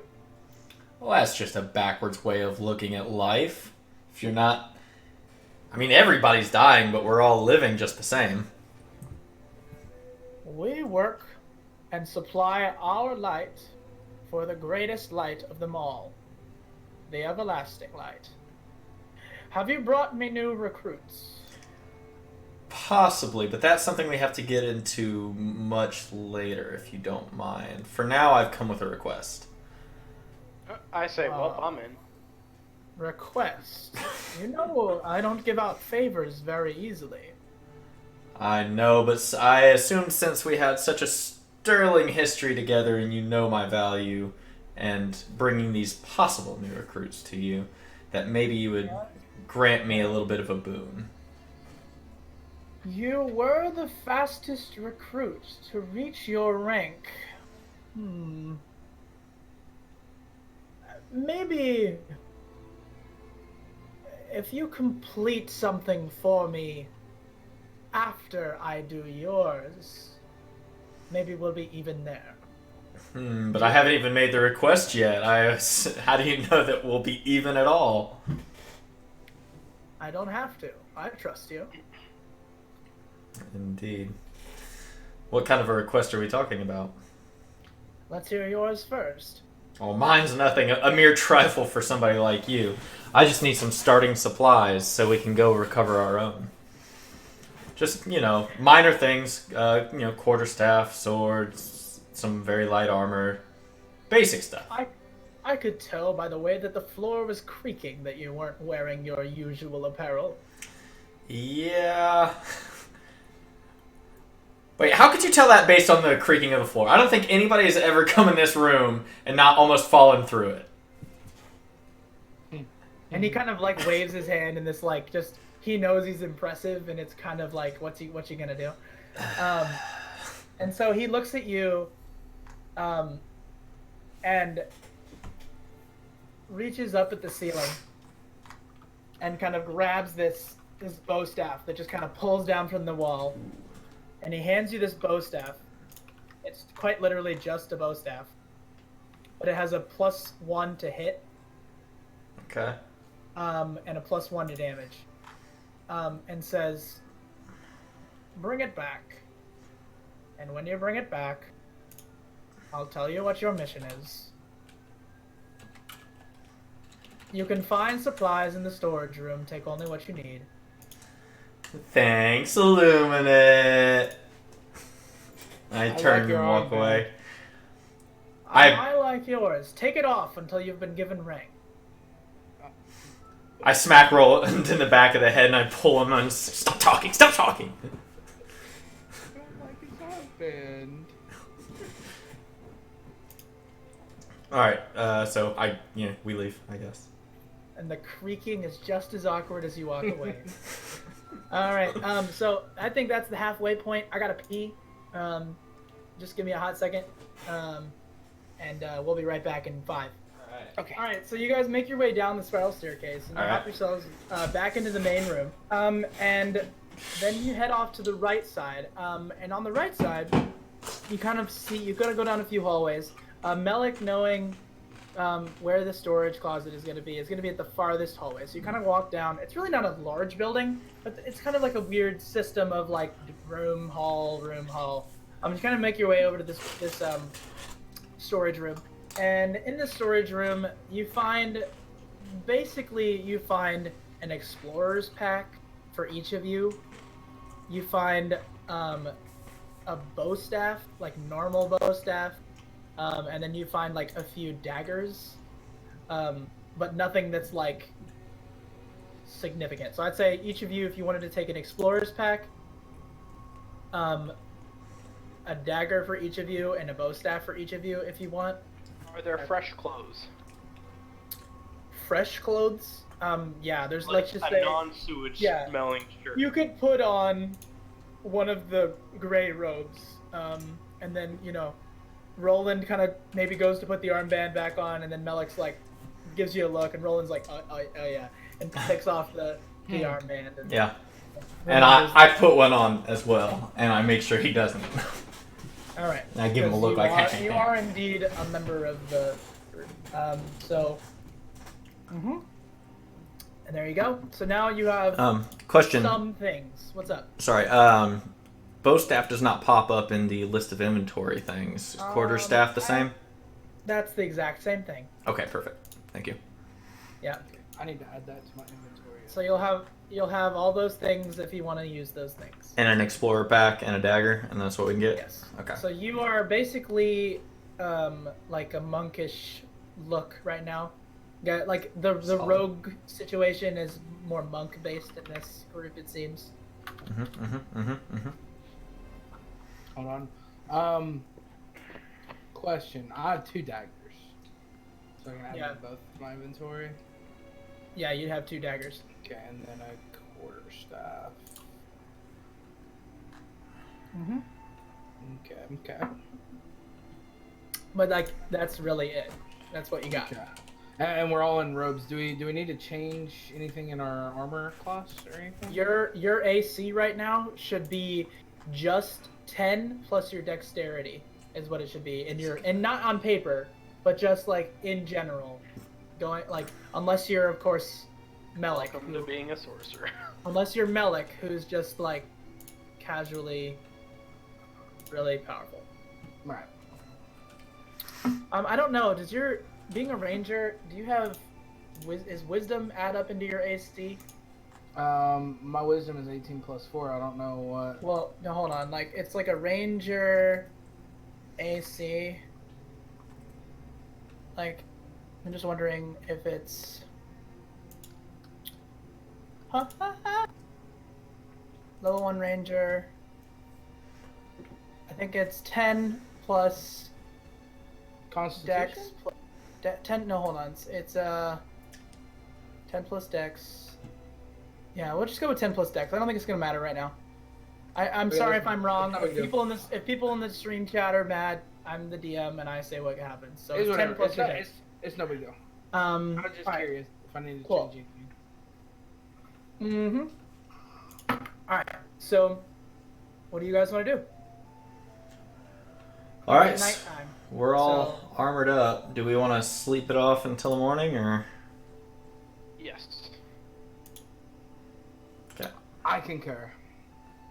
We sleep! Alright, so go ahead and take your long rests. Spell slots. Yeah, sorcerers, yay. And you guys awake to the sound of just kind of like this mumbling of people talking, kind of just chatting in this space. Nothing that's too loud because obviously the church is supposed to be decrepit on the outside and seem decrepit in general. So it's got this lure of whisper going on, but that kind of wakes you up because it wasn't previously. It was just basically silence, and it's still very dim light in this room. They kind of keep it shadowy on the inside. No windows open, no torches are lit because people were sleeping, but there is like kind of a whisper going on. So you get up, you can kind of go towards the front double doors, and you're greeted by an individual in a mask, but no hood. You kind of see like the top bun pulled up. Maybe it's male, maybe it's female. You don't know. You kind of open the door. He kind of opens the door for you, he or she, and you go out the front door, and there you are in the middle of the city, free to go about what you want to do. So I turn to Melik and ask him, "What's your plan on getting our stuff back?" Why does everybody think that it's my responsibility to get our stuff back? I gave you a place to sleep. because I got you I'm stuff. assuming, I said I'd help you. I'm assuming that you and Pan made a plan and left me out of it. No, not at all. We just wanted to make fun of you. Did. Let's head towards the prison. Okay. We didn't. All right. So you kind of walk around, and there's people. There's hustle and bustle this morning. People got started when the sun came up, it seemed. And although the sun's barely peeping over, it is a loud, rambunctious sight. Like it is, people are going to do stuff. Like shops are beginning to open. Like the moment the sun kicked in is the moment the world awoke. And so you kind of begin to make your way towards the prison, and you see a few men of the guard, and the men of the guard are wearing these. Give me a second. I will tell you exactly what they wear. Sorry, I'm not the most. There we go. Okay, so basically, they wear like that. You see, they have this on their back of their coat. It's like a symbol that is like a you guys know chess, like a rook. Mm-hmm. So it's a black rook on a gray shield, right? And they wear these like dark gray outfits, like these like giant trench coats essentially. And then you can see peering through these breastplates that are like this metallic kind of shimmer through, and then the rest is like this leather under there. But it's like this dark color, and they wear these hats that are like fedoras, but instead of the point, it's just like a little circle. So it's like this like flat hat, like you would picture on Like a bowler. what's the no? It's more like you know, like Guy Fawkes in the one movie with Natalie Portman. No. You know what I'm talking about? Or Zorro would be a better example. Okay. Like just okay. like that black kind of hat. Right. Oh man, I really wish I could remember that movie. It's like about the whatever. And it's about like the anarchy. It's one guy who wears like a mask, whatever. Anyway. Oh, V for Vendetta. Yes, that's it. Oh! It's that hat. It's that hat. Got it. Like that's what they kind of look like. They look like V for Vendetta, but take off the mask. Got Make it. sense? Okay. And so you see like a few of them chatting with each other, but it seems like they're really relaxed in the daytime. Like there's not a whole lot of like them actually going about guarding or like looking around anything. It's just very nonchalant. So you kind of casually walk through, keeping an eye on them. But as long as you don't do anything crazy, it doesn't seem like they're gonna care. All right. That's good to know. So we've got two options here. We've got the go back the way we came strategy, or we could try and sneak our way in through the front, which would probably be a more direct line to our stuff. I say we just walk in the front. These guards don't seem to care that much. Well, once we get on dungeon territory, these questions are probably going to start flying around. We're not just walking down the street. Well, I mean, we could, of course, try and, disguise ourselves or bluff our way in or something, but... I was thinking we might be able to lure some guards maybe into a back alley and maybe disguise ourselves to get in. Yes, what outfit of theirs do you think will fit me? You can pose as the prisoner for all I care. Yes, the second I let you shackle me up. Talk to Angie about that. Eh, Yeah. Okay. I'll have to do So that. it's not a bad idea, though. Prison. Do we see the prison? After some walking, yes, you see the prison. It's this large. There's 4 like single tall 5 foot. Like it's a building. It's not like it's like, oh, this is a fortress. Like it's built in such a way that is like it looks like a 4-pillared fortress, but it isn't. It's like a 4-pillared building, and then in the middle there's like actual like there's a roof on it. And it's got like a brick inlay. Like it's not like it's like, oh, cobblestone big, like it's not a fortress by any means, but it's certainly not like wood. It just kind of has like this kind of climbable. I would say, yeah, you could probably climb the wall with like With some the parkour 50-foot skills. rope that we have. If one of you could parkour to the top, climbing it with a rope would be very simple. I just want to walk in the Um, front end of the building. Mike. Okay, Melik you kind of begin to walk your seems- way that way. Like kind of it's Pan- beginning to approach. Hold up. I hold up a hand for him and say, hey, hold up. It might be a lot easier to go in the stealthy way. So you guys are kind of looking around, and you realize you're the only non-humans in the area, and what once was very safe, hidden by the crowd, is beginning, as you stand still, is beginning to spread away. So if you don't keep moving, the people are going to begin to avoid you more. All right, we should just walk then. I think if we bring too much attention on ourselves, it's going to be an issue. So I mean, it's not like they're trying to bring attention. It's just like naturally they're creating more and more of a width around you. So then, you keep walking, and then people, you begin to push through crowd more. Like it begins to be more, sure you have horns, but like, you're walking with people with baskets on their hands or big top hats or carrying, hobo sacks, like the whole thing. And people working with buckets of water, because the way that you're kind of situated here is the city itself is very cobblestone brick laid on the ground and not much horse movement because there really isn't need for such a thing. It's such a large city, but that you'd think there should be horses, but outside the city, obviously no one goes out there anyway. So basically there's just a lot of people compacted into one place. Think New York City during rush hour, constantly. And so that's kind of, as you begin to walk towards the jail, you see, I want, all of you to make perception checks, really. Just to kind of see what guards are posted where. And that's plus dexterity or plus wisdom? That's going to be wisdom. 24. Oh, God. Hang on. You said perception?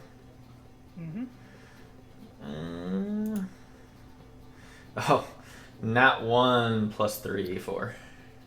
Nice. So you begin to look around, and this bug kind of gets in your eye, and so you're just you spend the next 6 seconds just trying to get this bug out of your eye, while Roland and Pan kind of begin to take a look, and they see there's guards posted up there on the top of these 4 buildings. There's 2 on each of those kind of upper struts out of the building, and they're standing up on these ledges that kind of peer over, and they have bows and arrows on their back, and then you see also 2 guards kind of posted at the front door, and they're making conversation. They're not doing their best to be royal guard-esque. They're really having conversation. It seems to be a more casual endeavor right now.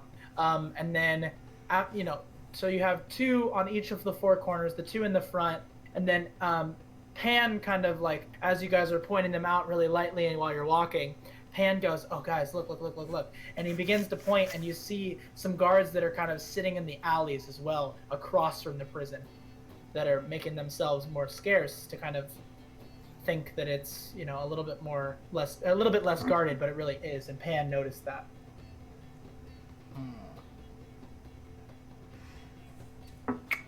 Not really designed to be infiltrated, if you will. If you're asking me, I say we go talk to the 2 guards at the door. Do you want to just walk up to these guards? There's 3 races that are not common, and try to make peaceful conversation with people that already hate us. Precisely. Dressed like monks in a town whose outlawed religion. I like it. Precisely. Well, let's go with door number 1. I like it. Let's go. We're really letting this happen right now? We're really letting this happen. You're doing this. I'm walking. You're doing this right now.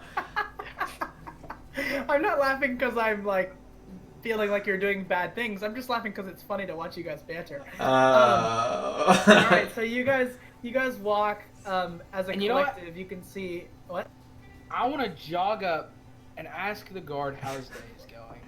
Okay, so ask me how the day is going. How's your day going, man? Alright, so you see this guy Nicely with this done. big black beard, and he's probably 6'1", and he's got this spear in one hand, and he's just sitting there looking at you, and he's like, my day's pretty good. How's yours? Well, He like It'd be a really l- looks strange. it'd be a lot better if I could get to know you. You seem like an awesome guy, and your guard apparel and your nice spear, and please don't kill me. And I just I hold look my at hand up Pan. and say, I hold my hand up and say, "Pardon, my friend. Excuse me, sir. You know, I think about a couple of days ago, we were traveling and we were robbed, and we were told that if we come here, we can perhaps cover our things. If you perhaps had found the people that stole them." Well, if they robbed from you and they brought it here, then why would I give it back? He really doesn't seem like he has a high IQ. Well, The no, way he like, talks is so slow. we asked a fellow guard because, you know, we wanted to find out who actually stole from us, and he said, "You guys catch petty thieves all the time." So we said, if you want to get your stuff back, the best bet would be to check the prison. Perhaps the guards or the men who stole our things were locked up and stuff is now. Make a deception check with a disadvantage. Disadvantage. You are That's an indeed the 18. race that you are. That's an 18. Fun fact, that's a 24, buddy. 25. On disadvantage. Shit. Disadvantage. Damn. All right. Talker. So he just goes, "All right." And he opens the door. Okay. He opens the door. He doesn't escort you, but he opens the door and just like gives you the head, like, get in there. Okay, I walk in. This just happened. Just walk in, just dumbfounded. All right, so you two kind I of walk in walk. behind Pan. I guess this and is then life. Melik kind of gets stopped at the door by one of the spears peering over, and says, "Were you with those two?" I Absolutely. kind of lean back and I say, "Yeah, he was. He's a friend of ours." Okay. And Is he that- kind of pulls back the spear and he lets you go. That's weird. Walk in. So, what do I see? Do I see an area? Do I see like an Alright. area of tracks where like I would see perhaps someone being like drugged like down towards a dungeon? Or Are anything? there signs at the main? I mean, that could be a. There's signs So, in the dungeon. Generally, when you guys get into a room, I will describe the majority of the room. Just FYI. So you guys get in the room and you see this this round circular desk. It's like this huge stone slab circle, and above is this really kind of. Well, it's not, I wouldn't say it's pretty, but it's a chandelier. It's made of wood and candles, but it's doing the job. And there's some torch scones on the wall to kind of illuminate the room. There is no natural light in this prison, as would make the most sense. And then there is one door in the back, and one door to the right, and that is all that you see in this room, except for there's a guard at the door in the back, and a guard at the door to the right, and there are two guard outfitted people sitting at the front desk. One of them being a woman, and one of them being a man, sitting there at the desk, shuffling through some papers. It seems. I walk up to the main desk. Okay. I say, "Hi, excuse me, I don't mean to interrupt. I'm just gonna give the short spiel that I told them out there. Long story short." And one of them goes, "Short spiel." "Yeah, I know." Because he's short. I get it. I say, we had our stuff stolen from us a while back, and we were told by another guard that the best place to potentially find it would be here in case you guys to perhaps catch them. I can describe our items. It's helpful. Okay. And then the woman goes, "What are the items?" She hasn't even looked at you yet. She has no idea that you're a satyr. She has no idea. She's looking down at this piece of paper. So I tell him, I said, "Well, I had some cook stuff. I like cooking. You know, I had some an iron pot. I had my favorite pair of like pan flute pipes. I love those. I had She's like flipping through the pages. looking for arrows, a longbow. I I think I had maybe 2 daggers or a dagger or something on me. What did you guys have? Can we just say we This is listed off our under, inventory? This is, excuse me, this is under prisoner contraband, and she looks up at you and goes, "Oh, guards, I need you all to roll initiative." Ooh. Let's go. Awkward. What is So initiative is I need you to roll a d20 and then add your dexterity modifier because we are gonna fight. Yeah, anytime you hear roll initiative, it's about to go down. We got us a 20. I got All a right, 22. hold on. Nat 20. 11. All right, fellas. Alrighty. So we have 4 guards in this room. Give me a second. And let me. So, who's first? Just. You said you rolled 22, Roland? Yeah. I did. I rolled a nat 20 plus my 2 on dexterity. So that would be Roland first. Alrighty. So then it would be anything between. Well, you guys said it out Malik loud. Next. It's Malik is next. Malik, what was yours? 20. Not 20. not nat 20, yeah. And then what was yours, Pan? 11.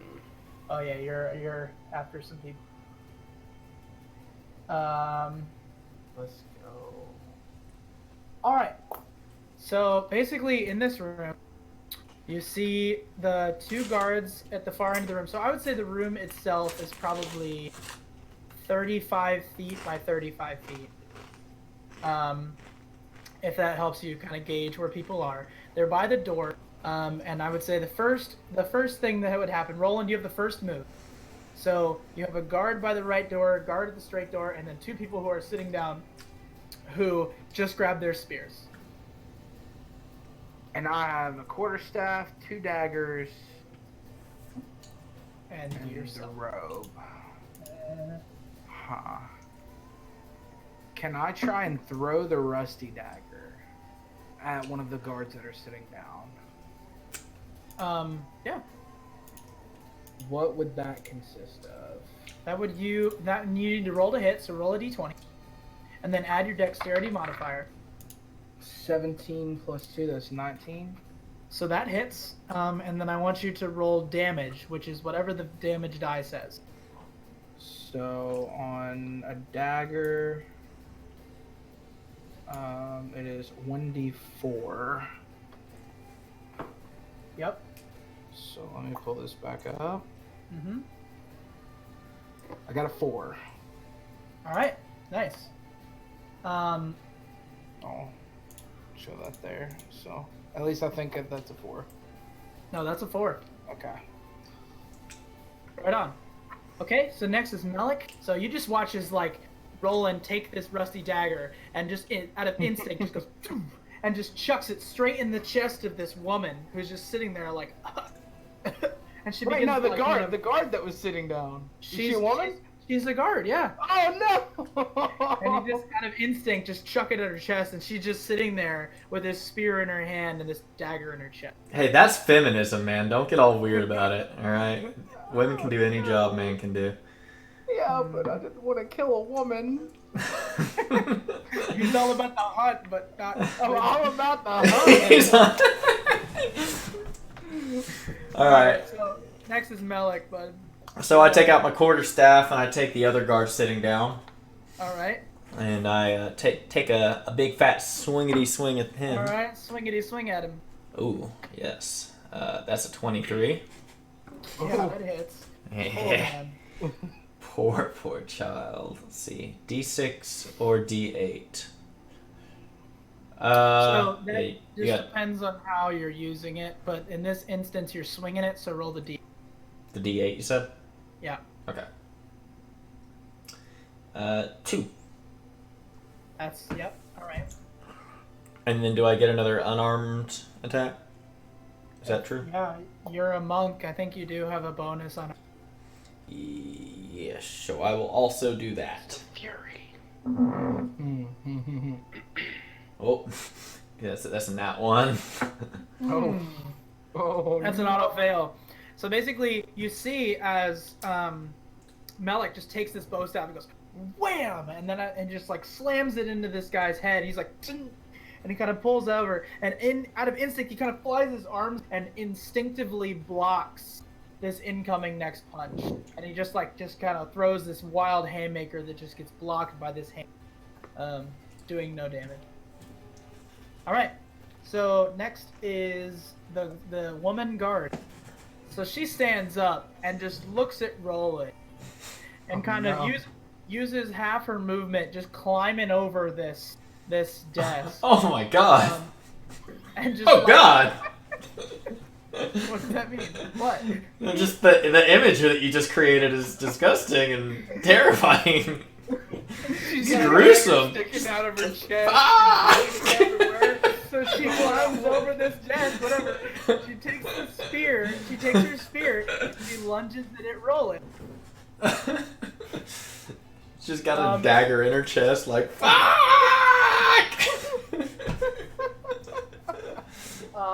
So does a 8 hit your armor class? I have an armor class of what I believe to be 16. So no, it doesn't. I'm doing this just for practice for you because I understand. It's so, currently no. 12 right now, Jerry. You don't have your arm. Oh, yeah, okay. That makes sense. Still. So it doesn't hit you. All right, so that's her whole turn. Woohoo. Next is the individual who is to her right, and that was the one that Melik hit. And so he gets up and takes his spear and tries to stab Melik. And that's a natural 2. So Melik just like dodges out of the way, and that's his whole turn. Woohoo. And then so one of the guards in the back is like, oh, he runs over to Roland, gets to the right of Roland. And tries to attack as his friend is attacking, which means I get it. No, do I get advantage? No, I don't have pack tactics, so no, I don't. But anyway, I'm gonna attack you because I want to. That's so sad. Natural 2. Nope. So miss you. Woohoo! Great. So the next one is Pan. So I go to the guard that I'm assuming he's probably behind, like the far, behind either Melik or Roland. Yep. So I look at him and I point at him and I say, "You're a worthless excuse for a human being, and you shouldn't even be here." And I cast. Oh gosh. Okay, I'll make that wisdom save. What am I trying to hit? 15. Natural 19. Oh shit. Oh, shit. Alright, I look at Pan and you're not much of a fighter, are you? Oh, God. This is gonna be a thing, isn't it? Oh no. Alright, so next is the 4th guard, who now moves over and kind of gets in the clump. So I would imagine you guys are in a group of 3, now surrounded entirely by these guards. So all of them are within melee of you, but kind of surrounding you. So I'm gonna roll to hit. Actually, I'm gonna roll to hit Pan because he's kind of a jerk. No, I'll roll a d4. I'll make it random here. Yeah, it's actually gonna be Pan. So 15. Does a 15 hit, sorcerer? Yes, you know Okay. it does. Okay. Now we're gonna roll damage. Woo! So I'm using my piercing damage with 2 hands to make a melee attack. All right. Here we go. Where is it? Where is it? There we go. Alright, here we go. So that's a whole 4 damage. Ouchies The whole indeed. 4 piercing damage. And so basically you just see Pan just like get stabbed in the side, just like the ribs kind of like spread a little bit, and this blood just oozes out of his robes as the spear penetrates his side. Ow. Yeah, it's pretty rough. Yikes from me, Chief. Alright, now we're back up to Roland. So, the woman who's bleeding, she's not dead yet, correct? No, she's not. Kill Look at Roland, though. it! She's within striking range. Can I take my other dagger and try to hit her to immobilize her? So, like, either in the leg or in the, In the head, or I mean, do you want to She's stab got- her in the head? Fucking dagger at her. Just kill her. All right, so I don't you're gonna want to. just stab her in the face. Go ahead, roll to hit. So D20 plus Dex. I got 11. Does that hit her? Yes, it does. It does hit her. And so And then it's now roll your D4 for damage. Yep. And that's gonna be a 2. All right, so you quite literally stab her in the face, and you pull out the dagger, and her eyes just Good. Dude, it's so dripping with gruesome. blood. Like she just is dripping, but she's still standing. Oh, This She- poor woman. she looks messed up. I'm an equal opportunity fighter. As you've only attacked the woman in this battle. It's just ripping her to pieces. What a great move. All right, now we are on Melik. Melik is about to convulse and vomiting from how gross the scene next to him is. So he takes his staff and he attacks the woman, trying to put her out of her fucking misery. Because, I'm just gonna like Melik, bop her. yeah, I was like, Roland, Jesus Christ! I'm just trying to finish the job. I'm all about the hunt. So I just turn off my target and I just whack her in the face. I rolled a 17 plus something Yeah, or that other. hits. Yeah. You're good. Sorry. If an 11 hits, you know. 6. Yeah, she had a whole whopping 1 HP left. So you just basically. Oh, you she basically had. Just Okay. Yeah, you basically just like look over and just go wham, and as you kind of swing, it just pop, and her eyeball flies out and it hits the wall of this room, and she just kind of falls over dead. And I just look at Roland and I go, dude, not cool. And then this guy just goes, "Oh my god!" And then he takes a stab at you, Melik.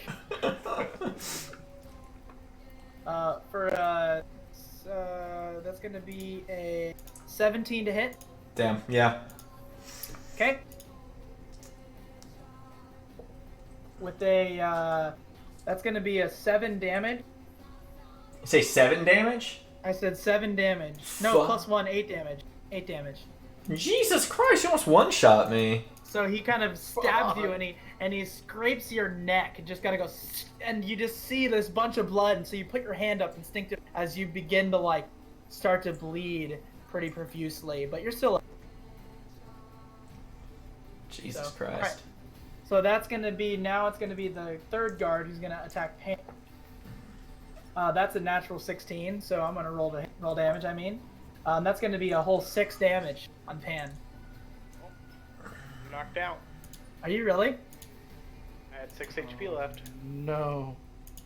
All right. It's not So- looking good, boys. This guy that was stabbing Pan earlier just stabs him like near the same spot, and Pan just goes down. That wasn't the guy that was attacking me. It was the guy after me that attacked.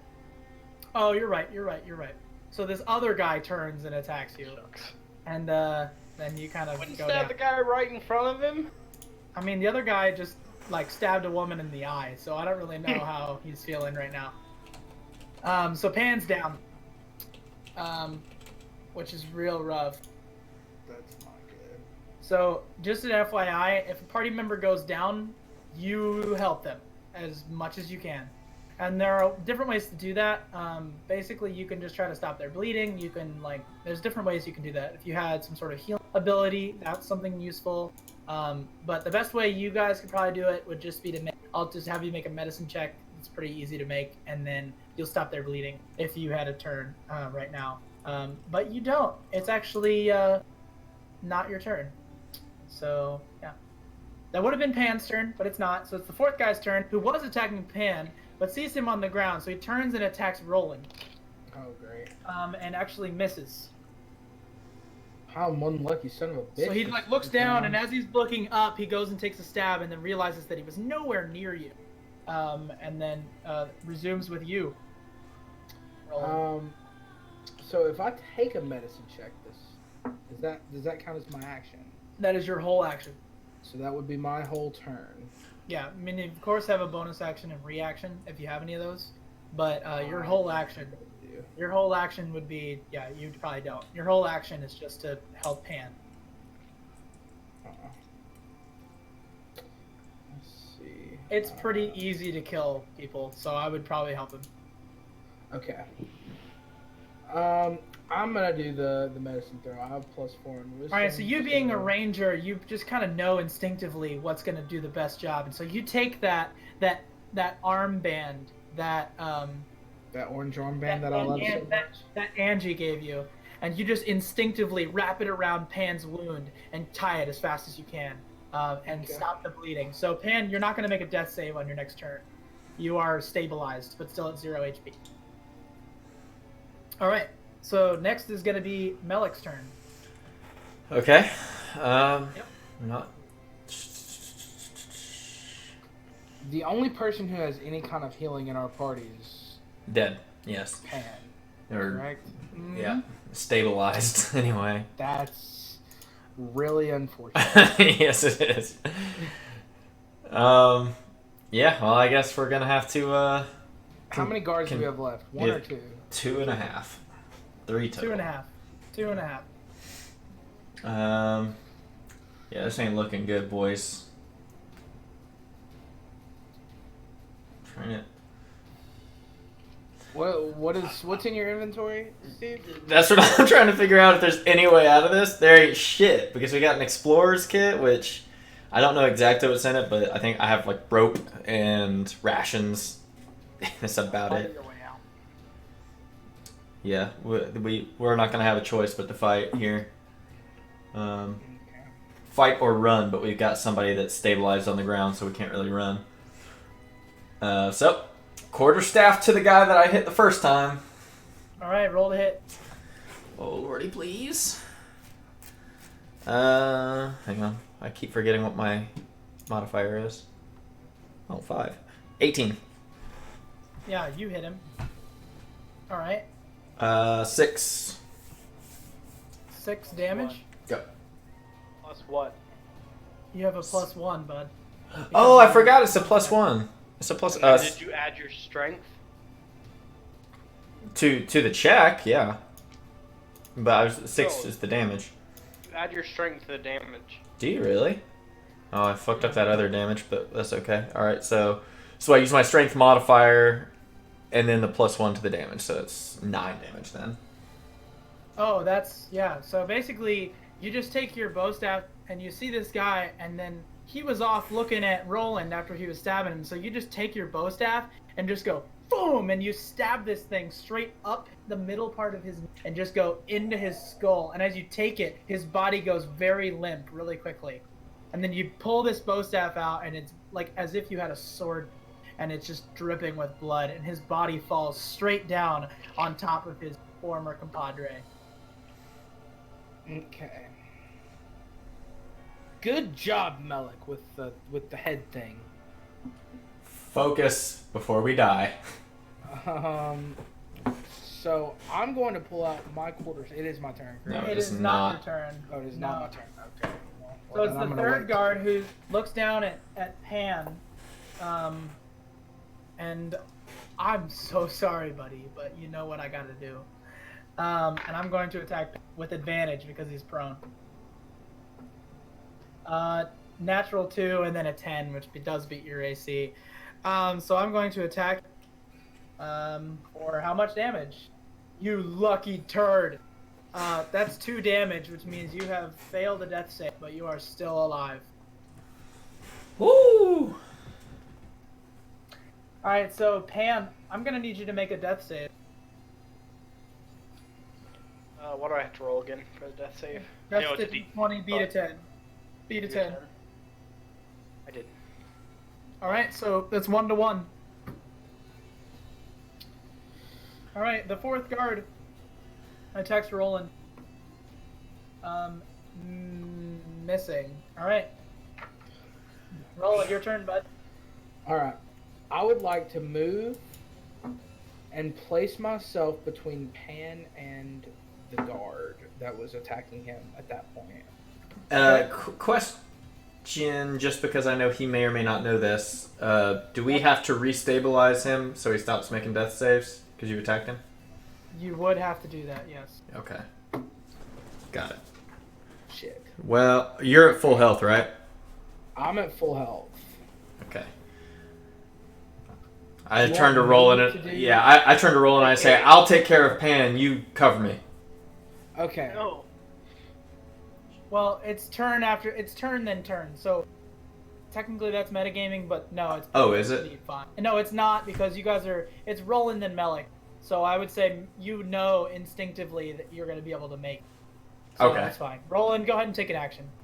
Okay. That's not saving. So Pan. Okay. I moved in between Pan and the guard though, because I wanna attack. Yeah, that yeah. guard. You kind of push your way in there, and then you're gonna. Yeah. Or I something. want to attack that guard with the quarterstaff. All right. So you kind of run in and hold up the bow staff to like get him in the neck. And it's a 14. 14 hits. So you got him. Now roll damage It's D6. plus your That strength. fell off the table. Right. Plus your strength for damage. 6 plus strength. I don't have any modifiers to strength. Okay. That's 6. All right. That's a whole whopping 6. All right. So he looks a little rough, but he's still up. But he's not attacking Pan this turn. So Mel. Okay. I see that Pan is in need of assistance and dart over behind my boy Roland and try to Pan is stabilize looking really Pan. rough. So roll that D20 medicine check. Shit. That's wisdom, you said, right? Medicine is intelligence. Oh, it's intelligent. Ooh, that's even worse. I don't even have a list of these. I just know them. What the heck? 6. I got a 6. 6? Yeah. Yeah, no. Pan's not stabilized. Unfortunate. That is unfortunate. You kind of like stick your hands in his wound, not knowing what to do, and you're just like making it a little. Not really helping. Oh no. Yeah, not knowing what to do. Stop messing with your hit points, Pan. I can see that. I was trying to get it to not save and stabilize it, but Yeah, well. So next turn would be the guard who is now attacking Roland and not. That's a miss. And now it would be Pan's turn to make a death save. And it's a 1-to-1. 13. Alright, so that's 2. And I think you have to make 3, correct? I don't think it's like a 2 out of 3 situation. I think it's like you actually have to make 3. Sorry, I wish I knew the rules better. Sorry, guys. Alright. No, you're what's fine. this- Yeah, I don't even understand. I don't even know enough to know what you're talking about right now. I know you do death saves. Once it hits 3, does he get stabilized? What's that? Oh yeah, he would be at hold on. It would be third failure, it's 3 and 3, I was right. Alright. So it's 2-to-1 for Pan. Alright. Now it would be the 4th guard who's going to attack Roland. Because Roland's taking on 2 guys at the same time, but that guy misses. Takes another wide swing. Alright, now it's back at Roland. Alright. I'm gonna swing at the same guy that I swung at on the previous turn. Alright. To try to kill. Okay. 19, 23. Whoa, you hit him. And then that's a D6. Mm-hmm. Oh, Jesus Christ. Fuck. I don't know where that went. Jesus. I hit 4. 4. Alright.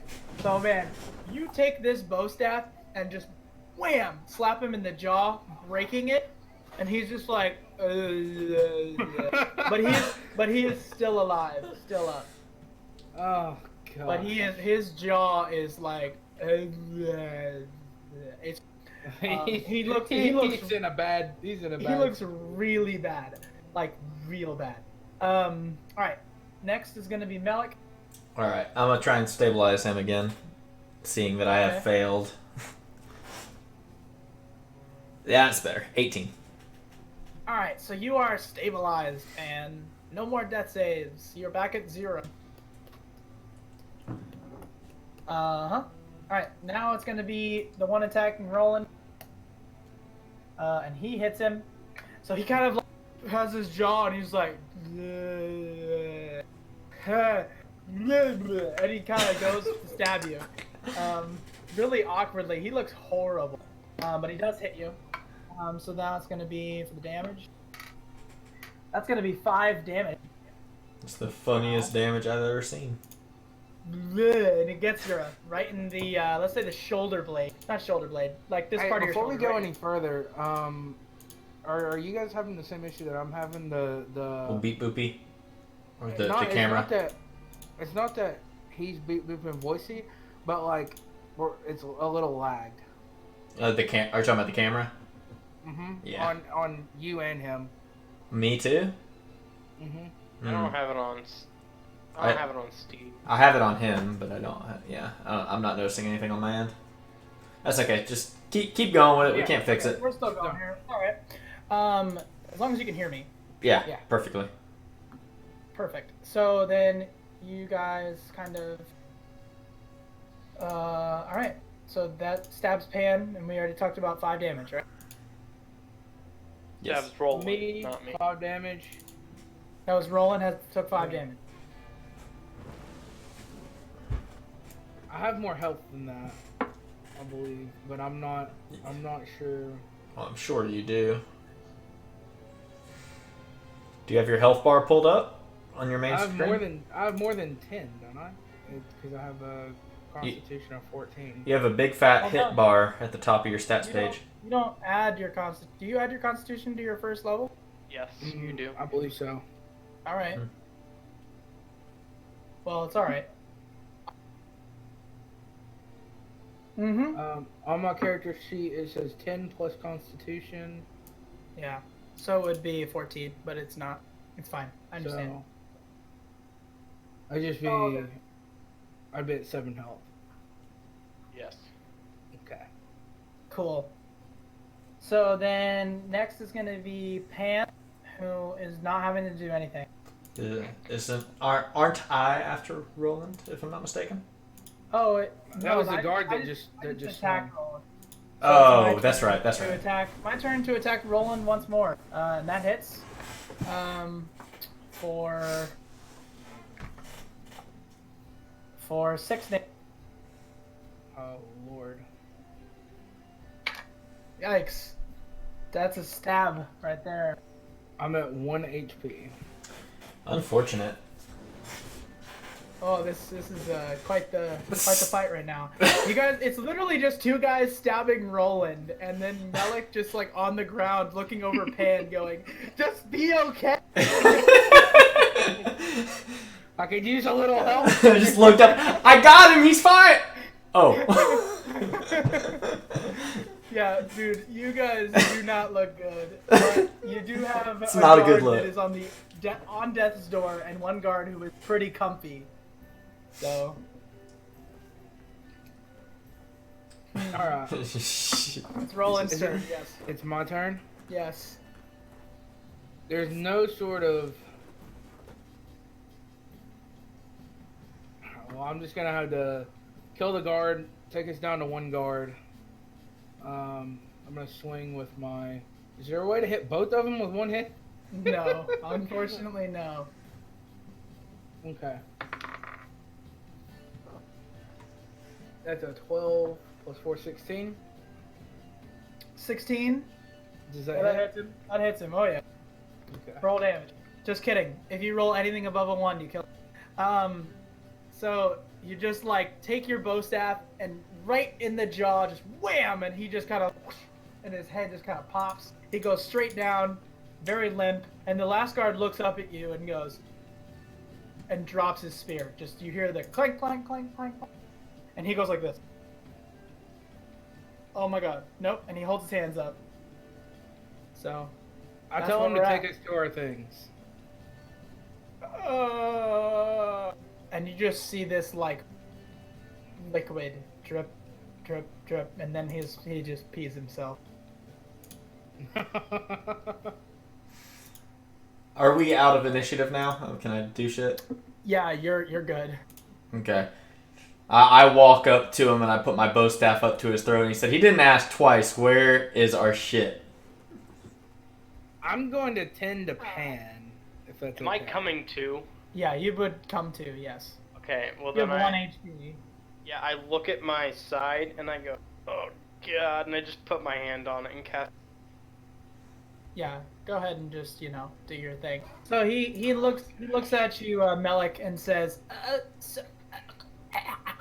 and you're kind of choking him with the bow staff, and he's like, I don't know who you guys are.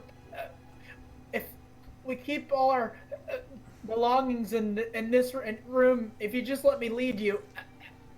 I loosen it just a little bit, but keep right next to him, and I prod him with the bow staff and tell him to lead on. Okay. Before we do that, I would like to loot the bodies of the people that we killed. Okay. Fair call. So you kind of walk around to these bodies. What do you want to take? Because they have leather armor. They have, but like it's fitting to them. Like you're a little thinner, like the normal person. I want a spear from one of the guards, and I All also right. want to pick up the eyeball that's laying on the floor and put it in my pack. Such a Okay. gross ass human being. So Or you elf. have you kind of go through there, and you get 4 copper pieces amongst all of them. Okay. And then you also get the eyeball. And then you also get a spear, which does. I'm gonna put that damage, inside or of. whatever. I'm gonna put that inside of the. There's a water skin that. Can I So put that inside of that? So you're gonna not have drinkable water if you do. Can I put it inside the mess kit? I mean, you could just you could put it just, in your satchel. It's a 10 box. just I just don't want the eyeball to get squished in my backpack, guys. I understand. Come No, on. you put it in the tin box. Perfect. Also, I walk up, and I tap Melik on the back and say thank you, and I cast Cure Wounds on him as well. Ooh, nice. How much? Is So it 8? you gain 6 HP. 6? Yeah. There we go. I'm gravely Wait, I gained- injured over here. I gained 8 HP. Rolled 6 plus 2. Yeah, How Roland many is times looking can you cast real that? bad. Roland is looking real bad. Well, he doesn't like I'll him as much as actually- me, so. I'll spend my 2 spell casting ability, create another first level spell slot, and I will cast Cure Wounds on Roland as well. Thank Alrighty. you, friend. That is 7 health for Roland. Hey. Cool. So you guys kind of managed to, loot the bodies for whatever you want, which is just the 4 copper amongst all of them. If you want to split, however you want to do that, it's just 4 copper, but it's also 4 copper. So then I just want the eyeball. That's yep. Okay, I'll take a copper, I guess. And I can add that spear to my equipment, correct? Yeah, you have a spear. So you have like a quarterstaff and a spear like on your back, which is fun. Alright, so then you guys take it into this like, main kind of hallway room. He takes you to this storage room, and this storage room doesn't have much in it. It seems to me like it seems to you, excuse me, that they clear it out on a regular basis. Like it either gets donated to the guard, or it whatever. But basically, all that's in here are a few rusty daggers, some like really broken armor pieces, what have you, just like some really miscellaneous things. But then you kind of go and you shuffle around and you find your. So if you guys want to put all your stuff back, Yay. you can have all your stuff. And then the guy said. Okay, yeah. The guy says, you guys are lucky that we're in the middle of changing the guard so early this morning. I'm sure if you guys came back here again, we'd be a lot more in numbers, so I wouldn't mess with us again. I turn to the guard, I look him dead in the eye, and I tell him, "You forget we were here, or I'll find you personally and make it my life's goal to hunt you until you die." Yeah. Make an intimidation check. That's gonna be a charisma. Oh God. Oh God. Uh-oh. So that's a D20 plus my charisma. Charisma modifier, yeah. I have a -1. So he kind of goes, yeah, you you won't. That's what So he I says. look at him, and I say, "Oh, trust me, if you tell a single soul that any of this happened, you won't tell a single soul anything else ever again, because the last thing you'll see is us burying you alive." Make an intimidation check. That's a 19 plus 7, 26. Woo! So he thought he didn't have any more pee. Turns out. And he just, it is a puddle. His pants are unwearable at this point. It is a rough experience for him. But long story short, he just goes off crying in the other direction. Okay, so do we just walk out into the streets in blood-soaked clothes, or how are we gonna No, do this? so I cast Prestidigitation. Prestidigitation. The bloody aspects, so it doesn't look like there's blood. Like I'm masking it, if that makes sense. Yeah, so basically you guys are bloodless right now, and they look totally fine. But Act you do have casual. some bodies that are pretty destroyed up in the front room. Can we move those to the storage room? Do it. Yep, do it. Do it. Do it. So Okay, you I'm move- gonna you move move the those bodies to the storage room while they're Yeah. doing the thing. At this point, since we have our stuff, do we just need to go back to the guy? Yeah, we need to go return to base, return the stuff. If we don't, then we're gonna be dead by morning. So we do that, I suppose. So I say, let's just walk out the front door. Yeah. So you guys put the bodies into the storage room, which doesn't take long. It's just a few bodies to drag in there.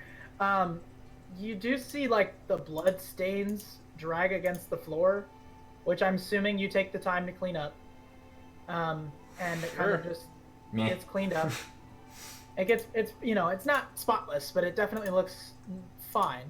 And then you head out the front door and you kind of jog your way back to the main church, and you walk in the church and you go up the spiral staircase, and you just see at the top of the staircase, just kind of standing probably 10 feet up from the front, kind of waiting for. He looks at you, Melik, and goes, "Sloppy." Sloppy? Does getting the job done constitute sloppy all of a sudden to you? Was getting the job done sloppily mean sloppy to you? Hey, I help. I feel like we I could get do to this wear all the night. armband now. Shut up, Roland. You don't get to do the armband. It's not your armband. I want to. So I kind of make the gesture that like my portrait's making. And I'm good with words, but not with fighting. So he kind of like looks at you guys, and there's just this pause, and he says, "Melik, we are not the silent embrace. We do not kill on the job. We kill when we must on the job. I've always known you were reckless. That is strike one, sir." I'm only reckless when I need to be. I don't just go off on killing sprees. My friends are in danger. Look, boss, we were attacked. I appreciate you chewing out Melik for us being sloppy, but we did what we could. I speak up and I say, "Excuse me, sir. It wasn't their fault. I put us in that situation. If anyone deserves a strike."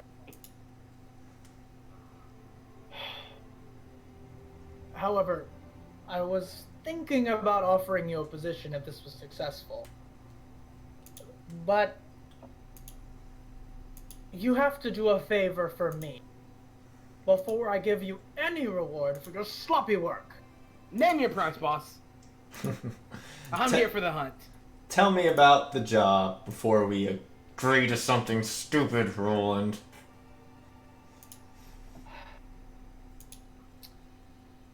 You want to see my eyeball? I need you to go to... He's something else, isn't he? I need you to go to the wealthy district.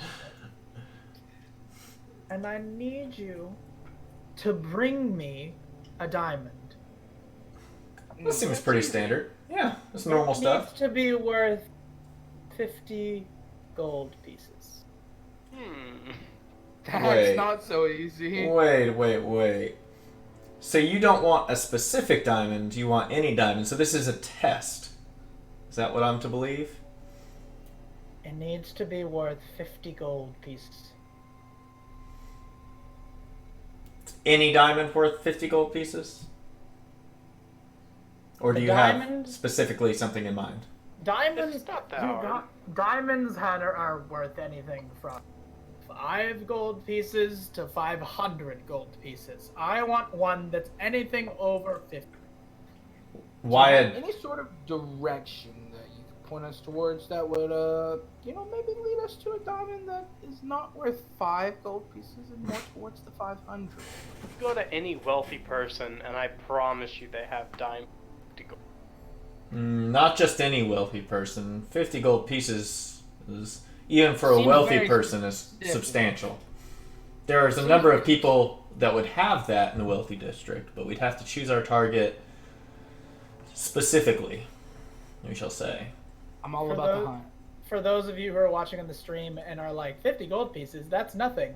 So I have completely destroyed the way that gold works in my game. Copper is like a dollar bill, silver is a $10 bill, and a gold piece is worth 100 copper, or is it 100 silver? I forget what I said. I think it's It's 100 I think bucks, basically. Yeah, it's 100. No, I think it's $1,000. I think actually is how I did it. It's quite a big chunk. Like a gold piece in real life is worth a lot, right? Especially if it's really nice. So that's kind of why I'm being weird with the numbers. If you're watching and you're like, what? So 50 gold pieces is really like 5,000. No. Yeah, 5,000. No, it's more than that. 50,000 copper, which is a lot. So like, if you think $50,000 for a diamond, that's a lot of money. So quid pro quo, what's the reward for such a huge task? Letting me borrow a quarterstaff and a dagger doesn't exactly amount to 50 gold pieces worth of stolen stuff. You gotta do better than that. Isn't that your boss, though? Malik, you do what I say anyway. I don't just blindly follow orders, that's why you like me. I question things. Yeah, because I give you bedding and food daily, armor and weapons access. And how much is that worth to you? I've lived here, 2 years? 50 gold pieces buys 2 years worth at a nice hotel, much less at a crappy little burnt-in-the-wall church with a roll-up bed. You gotta do better than that. It need not matter what I'm using the diamond for. All that matters is that you answer to me.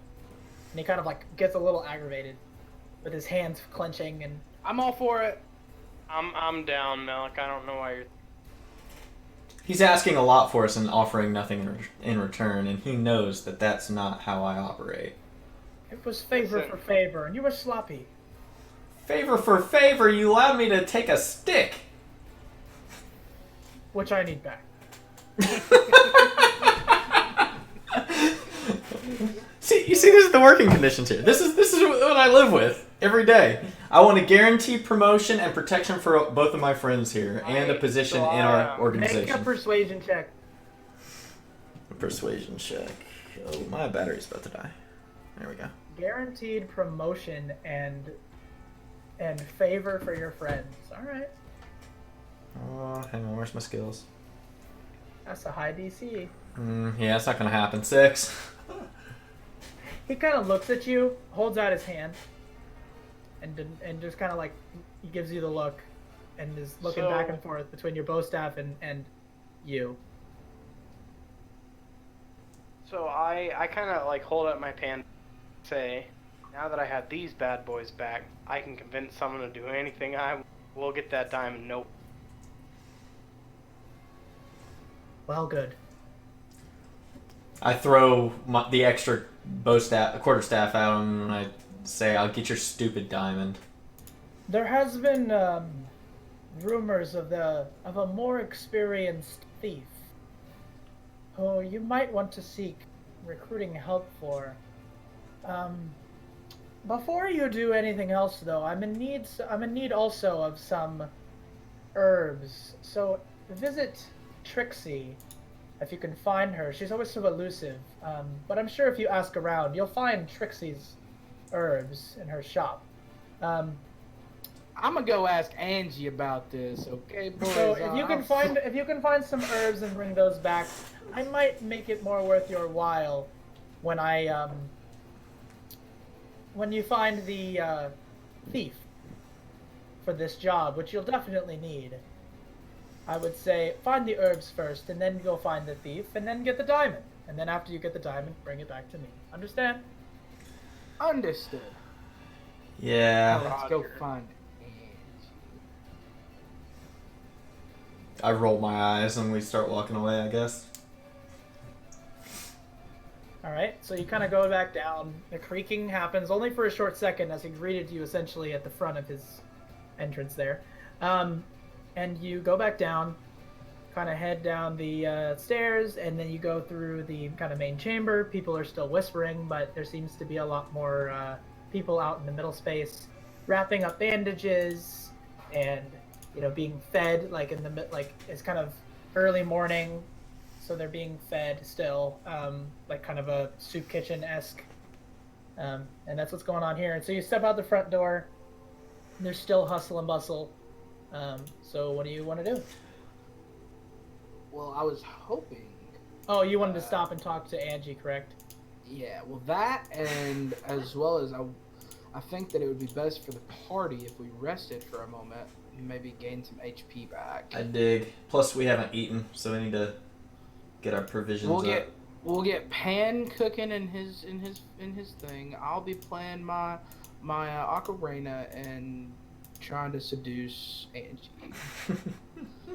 The hunt must go on. The hunt must go on. This became a meme way too fast. All right.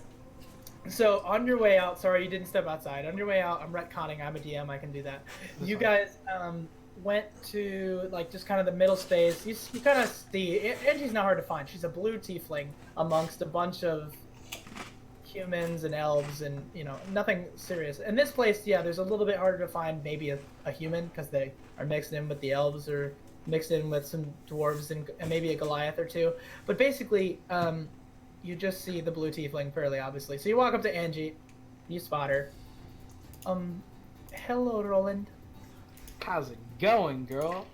Oh, It is going because my heart that pumps the blood. Mine pumps blood too. Let's grab some food. My boy Pan here is a great cook. We about to dine, and we gonna listen to some music. How you like that, girl? What kind of music?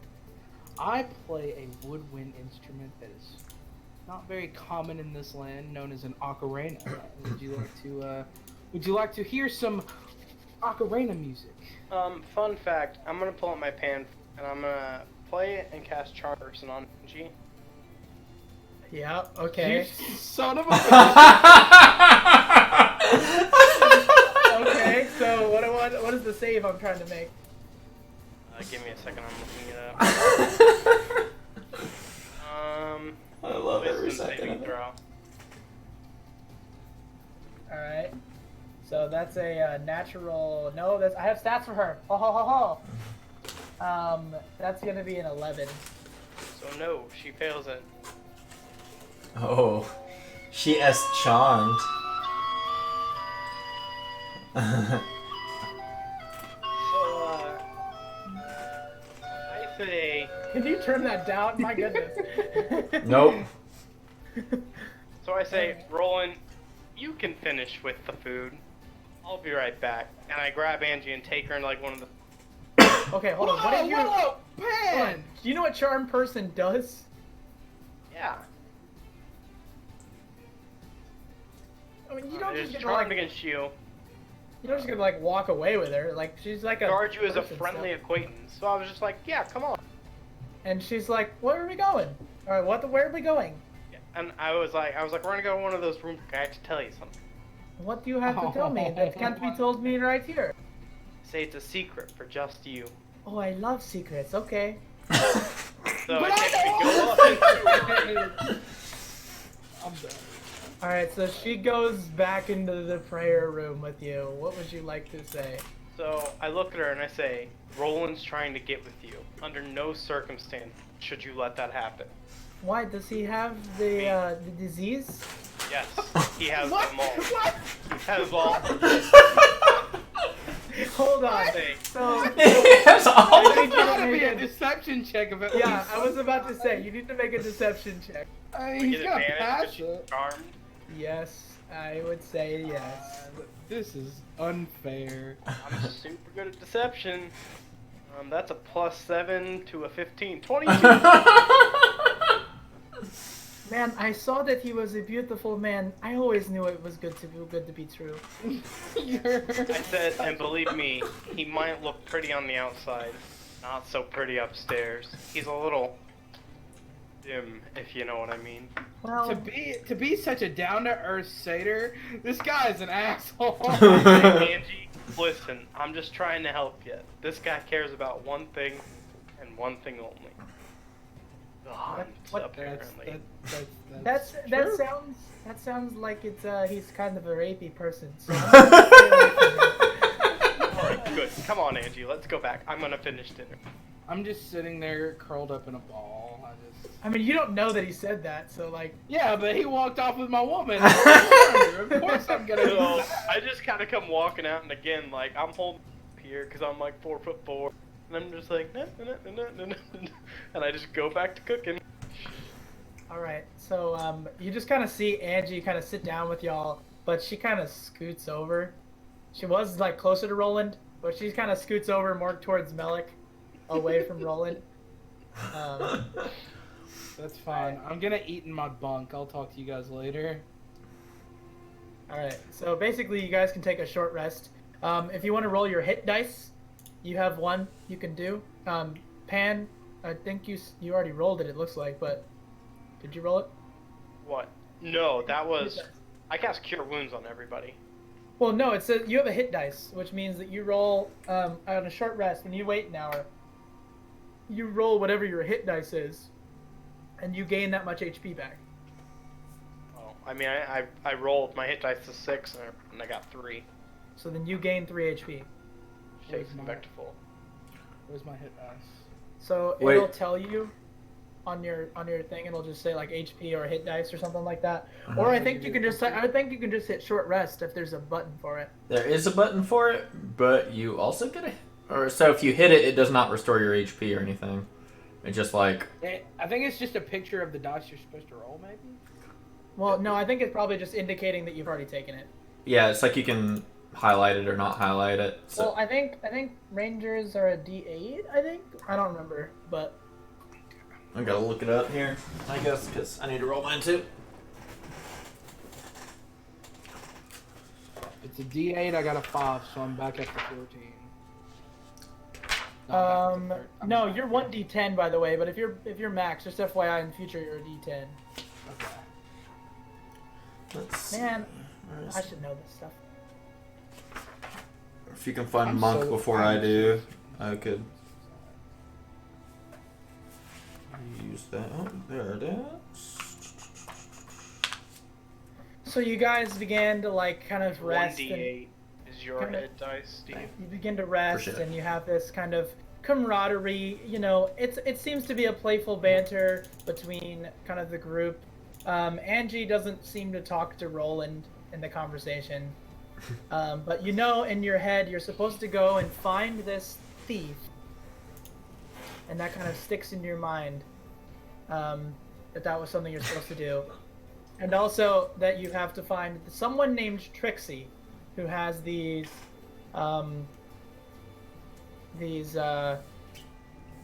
herbs that might be helpful on your future missions. Someone to get in contact with. And I think we're going to end it there on that short rest.